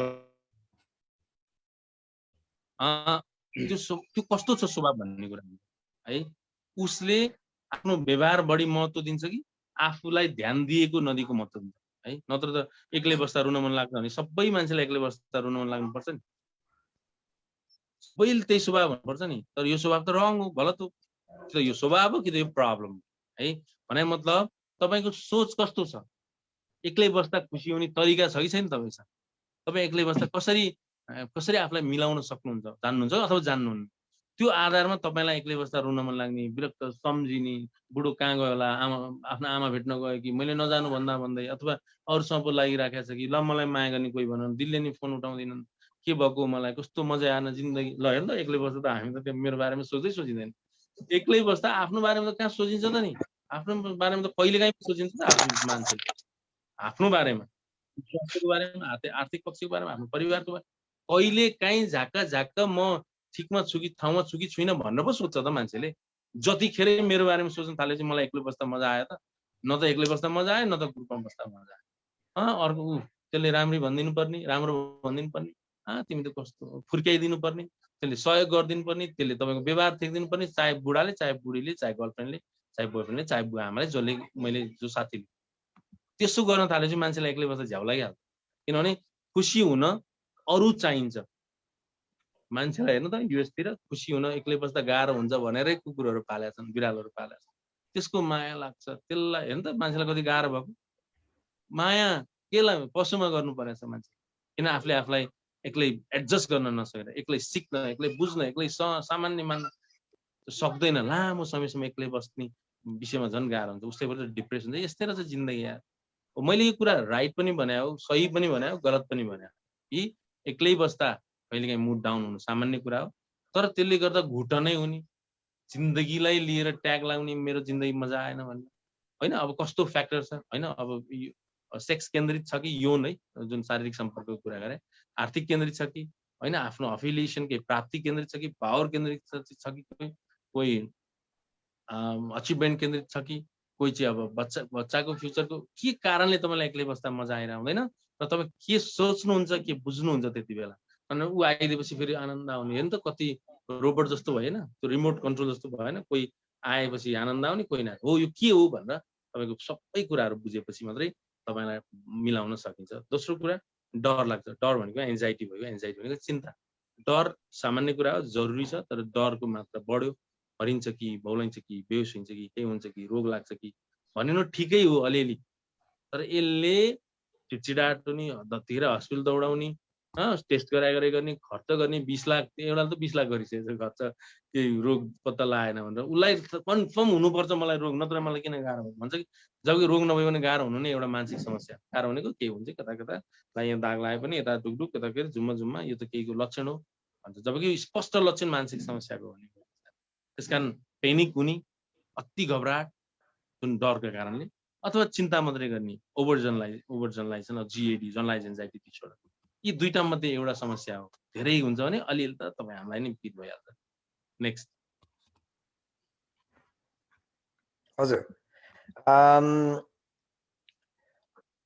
किन रञ्जनाज्यूको हात उठेको देखेको थिएँ। यदि उहाँले अनम्युट गर्न मिल्छ भने रञ्जना पोखरेलज्यू, अथवा मिल्छ भने भनिदिनु ल। एउटा अर्को क्वेसन लिइहाल्छु यही बेलामा।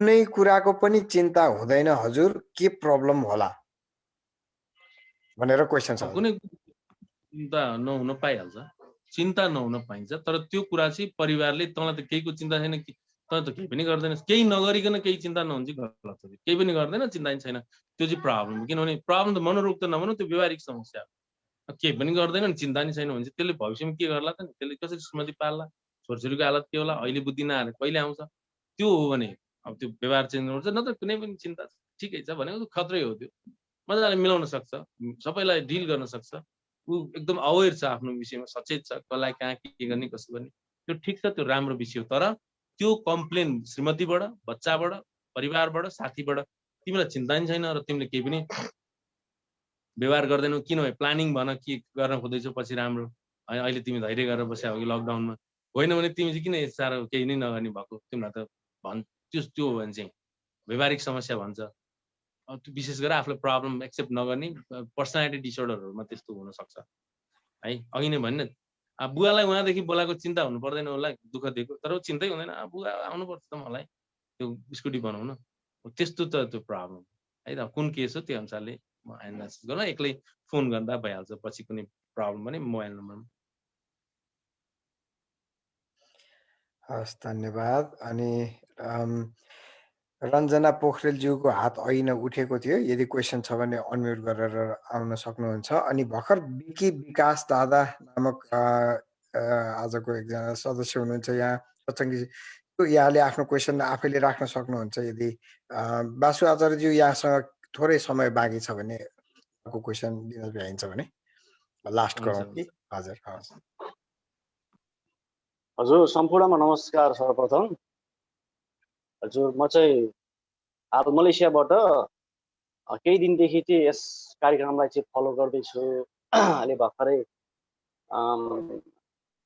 बासु आचार्यज्यू, मैले तनावलाई चाहिँ कसरी कन्ट्रोल गर्ने अथवा तनावलाई चाहिँ मुक्त गर्ने कला भन्ने कुरोमा मैले सुरुबाट चाहिँ सुन्न पाइनँ, बिचबाट सुने। त्यस विषयमा एउटा दुईवटा प्रश्नहरू मनमा खड्केको कारणले गर्दाखेरि केही सोधौँ कि भनेर हात उठाएँ। अब कस्तो हुन्छ भनेदेखि तनाव मुक्त गर्ने कुराहरू धेरै राम्रो लाग्यो, तर कतिपय कुराहरू चाहिँ हामीले आफ्नो बसमा नभएको कुराले गर्दाखेरि तनाव भइदिन्छ। अब भनौँ कि अब कुनै कुरा होइन म यस विषयमा अहिले यहाँ कति कुरा सुने कि यस्तो गऱ्यो भने चाहिँ तनाव नहुने रहेछ अथवा यो गर्नुपर्ने रहेछ यो गरेर यो हामीले मनन गऱ्यौँ तर कतिपय तनावहरू चाहिँ यस्तो भइदिन्छ कि हामीले आफ्नो बसमै नहुने पनि भइदिन्छ कि त्यस्तोलाई चाहिँ कसरी कन्ट्रोल गर्ने कतिपय कुराहरू अब बसमा हामीलाई तनावको त थाहा तनावै हुँदै पनि ल यो चाहिँ मेरो बसमै छैन तनाव व्यवस्थापन गर्ने मेरो हजुर, बसमै छैन किन तनाव लिनु झनै सजिलो हो त त्यसको लागि समाधान त जस्तै राजाको त्यो बसमा त हो थिएन हजुर अब गर्ने छोडिदिनु भयो छोड्नु पनि तनाव नियन्त्रण कला हो हजुर स्वीकारिदिनु भयो स्वीकार्नु पनि तनाव नियन्त्रण कला हो आफ्नो विवेक नलाएर हजुर हजुर श्रीमतीको आफ्नो विवेक नलाएर श्रीमतीले भनिरहेको छ नि धेरै टाउको नदुख्नु नि यताको म मिलाइहाल्छु यो भनेपछि ए बुढीले मिलाइहाल्छ नि म किन चिन्ता लिने त्यो पनि त तनाव नियन्त्रण कला हो आफैले मात्रै नियन्त्रण गर्नु पर्दैन यो संसारमा हजुर जहिले तनाव नियन्त्रण गर्नलाई मान्छे छुट्याइदिनु पर्छ श्रीमतीले मेरो तनाव श्रीमतीले अलिकति लिनुहुन्छ बुवाले अलिकति लिनुहुन्छ बच्चाले अलिकति लिन्छ स्टाफले अलिकति लिन्छन् मैले अलिकति अलिअलि लिने हो मेन मुख्य मुख्य विषयको डिसिजनको विषय मेरो हात छ है अब हजुर। ऋण सिन कसैलाई दिने के दिने है लिने माग्ने बुढीले गर्छन् हामीलाई के सिकाउने के बुझाउने अब के योजना बनाउने बुवाले गर्नुहुन्छ मम्मीको माया जति छ मम्मीले मलाई हामीलाई दिनुपर्छ अरू मम्मीले केही पनि गर्नु पर्दैन मायाको उहाँले मलाई माया गर्ने फ्याक्टर उहाँले दिनुहुन्छ बच्चाले राम्रोसँग स्टडी भुरा हो त्यो न त तिमीहरूले दुःख पाउँछौ मलाई त तिमीहरूको स्टडी नै सप्तको तिमीलाई त्यो अनुसारले हामी वाट्सएप गर्छौँ तिमीलाई वाच तर तिमीले अलिकति बुझ यो कुरा भनेपछि उसले अलिकति तनाव लियो मेरै तनाव हो नि त उसको स्टडी पनि उसले पढ्नु नपढ्ने मेरो तनाव कसैले श्रीमतीको अरू फ्याक्टरहरू जम्मै कुरा उसको र मेरै तनाव हो मान्नुपर्छ क्या त्यो राइट हो राम्रो हो त्यसलाई चाहिँ पुरै पोर्टफोलियो भन्छ क्या छुट्याउने भाग लाउने सबै मैले थेक्छु भन्ने हो नि त केपी ओलीको हालत के होला नि त प्रधानमन्त्री सबै संसार उहाँले थेकाएको त छैन नि त उहाँले त घरि तनाव मन्त्रीलाई घरि उता वडा अध्यक्षलाई घरि कसलाई त्यो त्यसरी भाग लाउन सिक्ने चाहिँ कला हो क्या नत्र त तपाईँलाई सुती रुवाइहाल्छ नि सुती रुवाइन्छ नि तपाईँलाई निन्द्रै लाग्दैन अलि पछि जानु तपाईँलाई चिन्ता बाहेक केही गर्नै सकिँदैन के गर्छस् बाबु मलेसिया छु चिन्ता गर्छु त्यसपछि काम गर्छु म भने जस्तो हुन्छ त्यसकारण सम्भव नभएका विषयमा तनाव किन लिने त्यसलाई बुझ्ने हो बुझ्नु पनि तनाव नियन्त्रण कला हो है यी सबै विषयहरू अब तपाईँको के हो कन्टेन्ट चाहिन्छ कुन विषय हो त्यो चाहिन्छ त्यो चाहिँ अब लामो हुन्छ मलाई फोन गर्दा हुन्छ अथवा भाइबरमा कल गर्दा हुन्छ अहिले जाने बेलामा विदुर सरले अथवा कसैले मेरो नम्बर टाइप गरिदिँदा नि हुन्छ मेरो कोही फलोवर साथीहरू हुनुहुन्छ भने मेरो नम्बर टाइप गरिदिनु नेक्स्ट हजुर हस् यहाँको नम्बर हामी यहाँ टाइप गर्नेछौँ अहिले सबैको लागि हस् यहाँलाई मलेसियाबाट भन्नुभएको थियो र मैले यो ठाउँको यो अलिक नयाँ पनि लागेर यहाँको आवाज सुन्न खोजेको थियौँ हामीले यस्तै मैले यहाँ फेसबुकतिर जान खोजेँ एकछिन फेसबुकमा मलाई हिजोदेखि नै आइरहेको एउटा सवाल थियो मित्र सरू गौतमजीको निन्द्रा नै नलाग्ने योग निद्रा गर्दा नि नलाग्ने औषधि पनि बढ्दै गयो तर निन्द्रा शून्य भन्नुहुन्छ मलाई यसको एकपल्ट हजुर अब निन्द्रा अलिक गम्भीर विषय हो है अनिन्द्रा भने 5 दिनसम्म फिटिकै निन्द्रा लागेन 5 दिनसम्म फिटिकै निन्द्रा लागेन भने तुरुन्त हस्पिटल जानुपर्छ तपाईँलाई अब निन्द्रा लाग्ने सम्भावना छैन औषधि चलाउनुपर्छ औषधि पुगेन भने बढाउनुपर्छ उस्तै परिस्थितिमा हस्पिटल एडमिट पनि हुनुपर्छ है यो अलिक सेन्सिटिभ विषय हो निन्द्रा डिप्रेसन जे केही है 5 दिन झिपिक्कै लागेन भने 6औं दिनदेखि उसलाई उसको मानसिक सन्तुलन गडबड हुन सक्छ र फेरि औषधि चलाएपछि जस्ताको जस्तै हुन्छ त्यो अनिन्द्राका कारणले मात्रै भयो र 1 महिनासम्म घरि लाग्ने घरि नलाग्ने छ भने औषधि चलाउनै पर्छ त्योले पनि तपाईँलाई गाह्रो बनाइन्छ है त्यो औषधिको फ्याक्टर अर्को कुरा तपाईँलाई निन्द्रा किन नलागेको भन्ने कुरा जान्नुपर्छ तपाईँ कुनै घटना परिघटना छ कि कुनै ड्रग अथवा अल्कोहल जन्य पदार्थ सबैलाई भने नानीलाई मात्रै भनेन मैले छ कि तपाईँलाई कुनै अलि जटिल परिस्थिति फेस गर्नु परेको छ कि कुनै ट्रमाका कारण हुन् कि अथवा मस्तिष्कको न्युरोकेमिकलकै सपोर्ट नपाएर हो कि सबै किन निन्द्रा नलागेको भन्ने कुरा बुझ्नुपर्छ त्यसपछि त्यो घटना परिघटना छन् भने त्यसलाई व्यवस्थित गर्नुपर्ने छैनन् भने चाहिँ अब के हो त्यसको अनुसार प्लानिङ गर्नुपर्छ कुनै धेरै क्वेसनको एन्सरहरू यसरी शब्दले एन्सर दिन गाह्रो हुन्छ त्यो चाहिँ व्यक्तिगत दोहोरो बस उस्तै केसमा आधी घण्टासम्म दोहोरो सबै इतिहास बुझेर उसको टेन्टेटिभ डायग्नोस गरेर अनि सपोर्टिभ फ्याक्टरहरू बुझेर अनि भन्न पर्ने हो भन्ने कारणले मैले यसो यो चाहिँ अहिले यसो जानकारीमूलक एन्सर दिएको हो हजुर हस् थ्याङ्क यू भेरी मच यसको यहाँको एन्सरको लागि यहाँ प्रश्नहरू यता पनि छन् उता पनि छन् यहाँको समयलाई पनि ध्यानमा राख्दै मैले यहाँ हाम्रो महालक्ष्मी राज भण्डारीजीको हात उठिरहेको देखिरहेको जस्तो छ उहाँको एकछिन। त्योभन्दा अगाडि म यहाँ मेलबर्नतिर जान खोजेँ। हाम्रो शिव नेउपानेजीको हात उठिरहेको छ। उहाँ यदि रेडी अवस्थामा हुनुहुन्छ भनेदेखि शिवजी छोटो प्रश्न यहाँकै आवाजबाट। ए हजुर, मैले मेसेज उसमा पनि लेखेको थिएँ, के अरे यहाँ एको आए जस्तो छ, म यतापट्टि अलिकति सर्छु। यहाँ श्रीमतीले पनि सरदार पनि सुनिराख्नु भएको छ। अनि मैले सोध्न खोजेको चाहिँ अब बुढेसकाल त हाम्रो पनि लाग्छ, अब बुढेसकालको चिन्ता पनि लाग्छ, तर सबभन्दा ठुलो चाहिँ अहिलेको मेरो जल्दो बल्दो समस्या के छ भने जुन पनि वृद्ध बाबाआमा सबैतिर यताउता हेर्छु, धेरै जसोको चाहिँ समस्या चाहिँ र कम्प्लेन चाहिँ सम्मान नपाएर कसैले वास्तै गर्दैनन् भन्ने त्यो सम्मान नपाएरै पीडित अवस्थामा देख्छु। त्यसलाई चाहिँ नम्बर 1 त हामीले कसरी सम्झाउने, इमिडिएटली सम्झाउन सकिन्छ भने, नम्बर 2 चाहिँ हामी त्यो अवस्थामा पुग्दा हामी चाहिँ त्यो अवस्थामा कसरी नजाने, त्यसमा चाहिँ पनि हजुरको सेयर गरिदिनुहुन्छ कि थोरै नलेज? सम्मान पाउने ठाउँमा बुवाआमा हुनुहुन्न अहिले, किनभने हामीले काठमाडौँ ल्याइसकेका छौँ। उहाँलाई उहाँको सम्मान गाउँमा हुन्थ्यो, विदेश लगिसकेका छौँ, सम्मान काठमाडौँमा हुन्थ्यो। उहाँलाई बुझ्ने चिन्ने आफन्त साथीसँगी सबै उहाँका टाढा टाढा छ। जसले सम्मान गर्नुपर्ने हो उहाँसँग हुनुहुन्न। त्यस्तो बेलामा झन् उहाँलाई पीडा जोखिम बढी हुन्छ, किनभने सम्मान गरिने, सम्मान भनेको प्रेम, माया, सद्भाव र उहाँका गुणलाई सपोर्ट गर्ने र वैगुणलाई यो रङ भनिदिने, त्यही हो सम्मान भने। सम्मान भनेको वाह मात्रै सम्मान होइन। तपाईँलाई सुझाव दिने आमाहरूलाई पनि, बुवाहरूलाई पनि सुझाव दिने, उहाँहरूको लागि त्यो राम्रो कुरा हो। उहाँ ग्रहण गर्न सक्नुहुन्छ, त्यो कुरा हो। मेरो कमजोरीहरू भनिदिउँ त मलाई मेरा राम्रा पक्षहरूलाई चाहिँ गरून्, किनभने म त्यो संस्कारबाट हुर्केँ, त्यो संस्कृतिबाट हुर्केँ। मेरो बुवा आमाको सम्मान, मेरो हजुरबुवाको, मेरा गाउँका ती आनन्दका रवाफिला मिठा है, राम्रा, फेरि एकदम त्यो तुजुक घमण्डी भन्न खोजेन, रवाफिला मिठा ज्ञान विवेक पक्षबाट हुर्केर आएँ। अहिले आएर फ्याट कहाँ गएर जुममा राख्दा छन्, कहाँ गएर छोरीलाई पनि मैले मोबाइलमा भेट्नुपर्ने, उता मलाई मैले खान दिएका, लाउन दिएका मान्छेहरू नि बालै दिँदैन, किनभने उनीहरू आफ्नै फुर्सद छैन होइन। मैले माया गरेका, मैले उस्तै परिस्थितिमा पढाइदिएका, हुर्काइ छैनन्, कहाँ छन्। त्यसकारण यतिखेर उहाँहरूलाई जोखिम छ, पीडाको जोखिम छ। यो धेरै महत्त्वपूर्ण विषय उठाउनु पर्यो। रिटायर्ड लाइफ भनेको विशेषतः जागिर छोडिसकेपछि, विशेषतः एज फ्याक्टरले अलिक उकालो लागेपछि, अलिकति व्यवहार बुहारीको हातमा सुम्पेपछिको यो रिटायर लाइफ भनेको जागिरको मात्रै होइन है। आफ्नो व्यवहार ठेकिराख्नु भएको थियो मम्मीले, अचानक त्यो व्यवहार मम्मीबाट मेरो श्रीमतीमा आयो। अब मम्मीलाई त अब के गर्ने त, कामै छैन, व्यवहार पनि उनीहरूले ठेकिदिन्छन् सबै। अब स्कुल टिचर हुनुहुन्थ्यो भने पनि अब अरूले पढाउन थालेछन्। म त यो लाइफ चाहिँ सेन्सिटिभ लाइफ, त्यसकारण यो निवृत्तिभरण अथवा यो एज, यो बाडोली एज भन्छु म चाहिँ, बाडोली लाग्ने एजलाई राम्रोसँग सम्बोधन मात्रै गरिएन भने उसलाई साह्रै नमजा आउन सक्छ। उपात्र भनेको बुवा, मामु, आमा अथवा अङ्कल आन्टी अथवा हजुरबा हजुरमम्मी, उहाँहरूलाई धेरै गाह्रो हुन सक्छ। के गाह्रो हुन सक्छ? ओहो मेरो काम सिद्धिएछ, म त यति नै रहेछु, मैले यत्रो दुःख गरेको व्यर्थ रहेछ। मेरो एटेन्सन सिकर होइन है, फेरि त्यो हुँदैन, हुन सक्दैनन् धेरै बुवामा। केही हदसम्म, एउटा लिमिटसम्म मेरो पनि अस्तित्व बहस हुनुपर्छ, मेरो पनि इतिहासको छलफल हुनुपर्छ। मलाई पनि शान्ति दिनको लागि मैले खोजे जस्तो शान्ति त मैले दिनु पर्यो नि त। परिवारले मैले उदुम खोज्यो भने पो मेरो प्रब्लम हो। मलाई वास्तै नदिने, भालै नदिने, आर्थिक मात्रै कुरा गर्ने, अरू चाहिँ एउटा इज्जत सिजत केही छैन, अहिले डाइलग दिने अथवा आफै खुसी भइहाल्छ नि, हाम्रो बुवा आफै खुसी हुन्छन् भनिदिने। ल कसरी खुसी हुन सक्छन् त?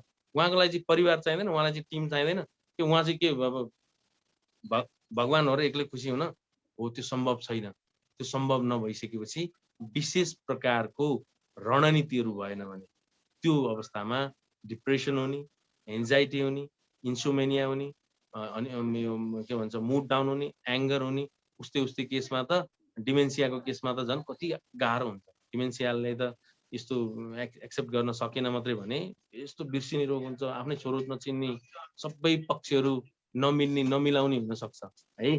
त्यसकारण यसको लागि फेरि म बारम्बार भन्छु, कसको कुन केस हो भन्ने आधारमा हुन्छ। विशेषतः बुवाहरूसँग बुवाले खोजेको के हो। तपाईँले बुवालाई अझै 10 वर्ष गाउँमै बस्न खोजेको छ भने गाउँमै राखिदिनु, एउटा साथी राखेर, एउटा तपाईँले त्यहाँ बुवाको लागि खर्च गर्न छ भने गाउँमा एकजना नर्स राख्दिनु न, अथवा कुनै एउटा राख्दैन 20,000 दिएर, मजाले बुवा त्यही गाउँमा शानले बस्नुहुन्छ, मजाले रोग नलाग्नुहुन्छ। त्यसपछि तपाईँले 2-3 वर्ष दुःख गर्नु, अलि पछि बिस्तारै हस्पिटल एडमिट गर्नुपर्छ, मृत्यु त तपाईँको पनि छ मेरो पनि छ, त्यो मृत्युको कुसलाई जोड्ने नि होइन। सकेसम्म आमा बुवाले के खोज्नु भएको छ, होइन आमा बुवाको अति नै स्वभाव छ भने प्रब्लम पो हो कि ट्रिटमेन्ट गर्ने हो कि अति गर्ने स्वभाव हुन्छ कति केसमा, अलिक विरक्तै लाग्ने, गाह्रो हुने, कस्तै केस गरी परिस्थितिमा रिसाइ गर्ने के छ त्यो बुझ्ने है। समग्रमा भन्नुपर्दा साइको एनालाइसिस नै यो प्रब्लमको समाधान हो। साइको भनेको मनोविज्ञानको व्याख्या बुवाको या आमाको जुन वयोवृद्ध हुनुहुन्छ अथवा कुन एज फ्याक्टरको हुनुहुन्छ त्यो बेला है। फेरि समग्रमा बुझेर बहस गर्नुपर्छ। यसको लामो बहस हुन्छ, 1 घन्टाको बहस हुन्छ। मैले पुरै मात्रै उठाइदिनु मात्रै भइसक्यो आज। अब त्यो पनि के चाहिँ भने फेरि छोटो समयमा सपथोक दिन चाहन्छन् क्या यो विषयका जान्नेहरू चाहिँ। सबै दिन पाएन हुन्थ्यो, हो म त ट्यालेन्ट भन्न पाएन हुन्थ्यो, त मेरा कुरा सुन्न पाएन हुन्थ्यो, मेरा कुरा सुनेर चेन्ज भइदिनु हुन्थ्यो, आजै चेन्ज भइदिनु हुन्थ्यो भन्ने जस्तो हुन्छ क्या। त्यही भएर मैले सबै कुरा धेरै भनेर अलिकति उँट हुन नजाओस्। हस्, धन्यवाद। हस्, थ्याङ्क यू। आजलाई यति गरौँ। हस् हस्, हामी यहाँ केही अन्त हामीले समराइज चाहिँ सबै प्रश्नहरूको गऱ्यौँ। यहाँको समयको लागि यहाँलाई धेरै धन्यवाद। हामीले चाहिँ प्रश्नहरू चाहिँ अझै पनि केही छन्, यहाँ प्राइभेटली मलाई मेसेज पनि आएका थिए। हाम्रो यहाँ डाक्टर प्रकाश पौडेलज्यूले मलाई एउटा मेसेज लेख्नु भएको थियो। उहाँ चाहिँ अहिले कुनै कारणवश कतै हुनुहुन्थ्यो, मैले एउटा प्रश्न मात्रै लिएर है। हस्, यसको लागि चाहिँ मैले यहाँको समयको लागि यहाँलाई फेरि एकपल्ट धन्यवाद। In a break, so join them on. I will question later. Yeah, how to handle yourself in a difficult situation where you are in a crowded places and had a fear of answering and handling crowd. त्यो माहौल बुझ्न सक्ने मान्छेलाई कुनै पनि कुरा सामान्य लाग्छ। फेरि सोचका हिसाबले मात्रै सामान्य होइन है, त्यो चाहिँ फेरि उन्माद हो। म जे पनि गर्न सक्छु, म दुनियाँ चलाउन सक्छु, म त देशै चलाउन सक्छु, त्यो मेनिया हो। तर जुनसुकै परिस्थिति सामान्य लाग्नु नै त्यो सचेत प्राणी हो, सचेत व्यक्ति हो, सचेत मानव हो है। जस्तो सुकै परिस्थिति, किनभने त्यो अङ्क र परिस्थिति अथवा ठाउँले फरक पार्दैन। उसको विवेक कस्तो छ, उसको ढङ्ग कस्तो छ, उसको त्यो रणनीति कस्तो छ, कतिको त्यो व्यवस्थित गर्न सक्ने क्षमताको छ भन्ने। जस्तो सुकै परिस्थितिमा टिक्न, सम्हाल्न, मिलाउन, बुझाउन, सहन, स्वीकार्न, आफू मिलाउँदै अरूलाई नि मिलाइदिन सक्ने बन्नु चाहिँ तपाईँको ठुलो धर्म हुन्छ, कर्तव्य हुन्छ है। सकेसम्म है, सबथोक त म आफ्नो इच्छा हुन्छ, आफ्नो तरिका हुन्छ, आफ्नो त्यो हुन्छ हबिज हुन्छ, कुन के गर्ने हुन्छ। तपाईँले त्यो परिस्थिति ह्यान्डल गर्न नसक्ने होइन, बस ढङ्ग नपुग्ने हुन मात्रै सक्छ है। त्यसको लागि चाहिँ मान्छेलाई स्टडी गर्न, उसको कस्तो प्रकारको छ, उसको दुई तिनवटा उसको शब्दमै यो मान्छे कस्तो प्रकारको छ नर्मली थाहा हुन्छ। फेस रिड गरेर होइन है, फेरि उसको व्यवहार हेरेर, उसको अभिव्यक्ति हेरेर, उसको भनाइ हेरेर, र अनि कसलाई के गर्ने, कसलाई के मिलाउने, त्यो भिड नियन्त्रण त मिठो भइहाल्छ। नत्र मोदीको हालत के हुन्छ, त्यो यत्रो डरलाग्दो भिडलाई उसले मिलाइराख्नु भएको छ है। अथवा हेर्नु त त्यो बन्दुक बोकेर हिँडेका त्यो ISIS को हालत के हुन्थ्यो, सबैलाई मिलाइराखेका छन्। हाम्रै देशको स्थिति हालत के छ, तपाईँ हामीले नि सानातिना समस्या मिलाइराखेका हुन्। हो, त्यो मिलाउने खुबी हो। त्यो मात्रा जति भयो नि, सुन्ने पछाडि जति भयो नि केही फरक पर्दैन। ढङ्गले सबै थोक गर्छ, त्यसलाई भन्छ कग्निटिभ बिहेभियरल एनालाइसिस, सोच र व्यवहारको तालमेल है। हजुर, हस्। अब यसको लागि मैले जे जति प्रश्नहरू छुटे यसको लागि म माफी चाहन्छु, किनभने आज समयले जे जति भइयो यसैलाई चाहिँ प्रसादको रूपमा ग्रहण गरौँ। हस्, अब यो मैले आज जापानदेखि हाम्रो भरत गेवालीजी जापानबाट हुनुहुँदो रहेछ, मैले अन्यथा केही भनेर छु अघि न, अनि लगायत हामी धेरै ठाउँबाट यो बहसमा सहभागी हुन पायौँ। पक्कै पनि केही जिज्ञासा हामीमा आफैमा पनि उत्पन्न भयो होला। हामी आफैमा पनि छलफल गर्दै जाउँ, एउटा चिन्तन पनि गर्दै जाउँ। यसले पक्कै पनि सकारात्मक दिशामा हामीलाई लान्छ नै। अनि नभएमा महालक्ष्मी केही बोल्न खोज्दै हुन्छ, उहाँ आदरणीय दिदीलाई केही बोल्न दिनु। हस्, धन्यवाद यहाँको लागि। मैले त अघि नै गर्न खोजेको थिएँ, यहाँको समयको लागि मात्रै डर लागेर मैले धेरैलाई मैले माफी मागेँ। हजुर, आदरणीय महालक्ष्मी राज भण्डारीजी हो, समय यहाँको पाले, यहाँकै है हो। धन्यवाद अलिकति भए पनि समय दिएकोले। मैले अन्तिममा आदिमा जोडिएँ म गुरुको यो बसमा है। आजको बस साह्रै आनन्दित, साह्रै राम्रो लाग्यो। मेरो जीवनमा घटेको घटनाहरू पनि धेरै सम्मिलित भएर आए यसमा, कसरी समाधान गर्ने भनेर। जे पनि सुख पनि आउँछ, दुःख पनि जान्छ भने जस्तै यहाँको बस साह्रै राम्रो लाग्यो गुरुजी। यही धन्यवाद दिउँ भनेर। यो हजुरको बसले चाहिँ धेरैजनाको मनमा शान्ति पायो, शान्ति मिल्यो होला भन्ने मलाई आशा छ। र अब धेरै कुरो गर्नु त मैले पनि यसमा सम्मिलित जोड्न खोजेको थिएँ। हजुरको समयको परिस्थिति अनुसार आज धेरै धेरै धन्यवाद दिँदै म बिदा हुन्छु। ओम गुरुभ्यो नमः। हजुर हस्, आदरणीय महालक्ष्मी राज भण्डारीजी, यहाँको शुभको लागि साह्रै धन्यवाद। हाम्रो सबैले भन्नुपर्ने कुरा यहाँले भनिदिनु भयो, यसको लागि पनि यहाँलाई धन्यवाद। अब मैले यहाँभन्दा फर्दर अगाडि बढ्नलाई मैले अब आफैलाई रोक्नुपर्छ। हस्, अब यो आज जे जति उपस्थित हुनुभयो जहाँ जहाँबाट यो सत्सङ्ग भन्थ्यौँ हामी, आज यसलाई अर्को नाम पाएको छ, यसले बहस भनेर। अनि यसमा जो जो सहभागी भइदिनु भयो यहाँले सम्पूर्णलाई हृदयदेखिको धन्यवाद दिँदै आजलाई छुट्यौँ। ओम सर्वे भवन्तु सुखिनः, सर्वे सन्तु निरामयाः, सर्वे भद्राणि पश्यन्तु, मा कश्चित् दुःखभाग् भवेत्। ओम शान्ति शान्ति शान्ति। हरि ओम, नमस्कार। सबैको समय शुभ रहोस्, मङ्गल रहोस्। अनि आदरणीय बासु सरलाई यो समयको लागि धेरै धेरै धन्यवाद। कोटि कोटि धन्यवाद।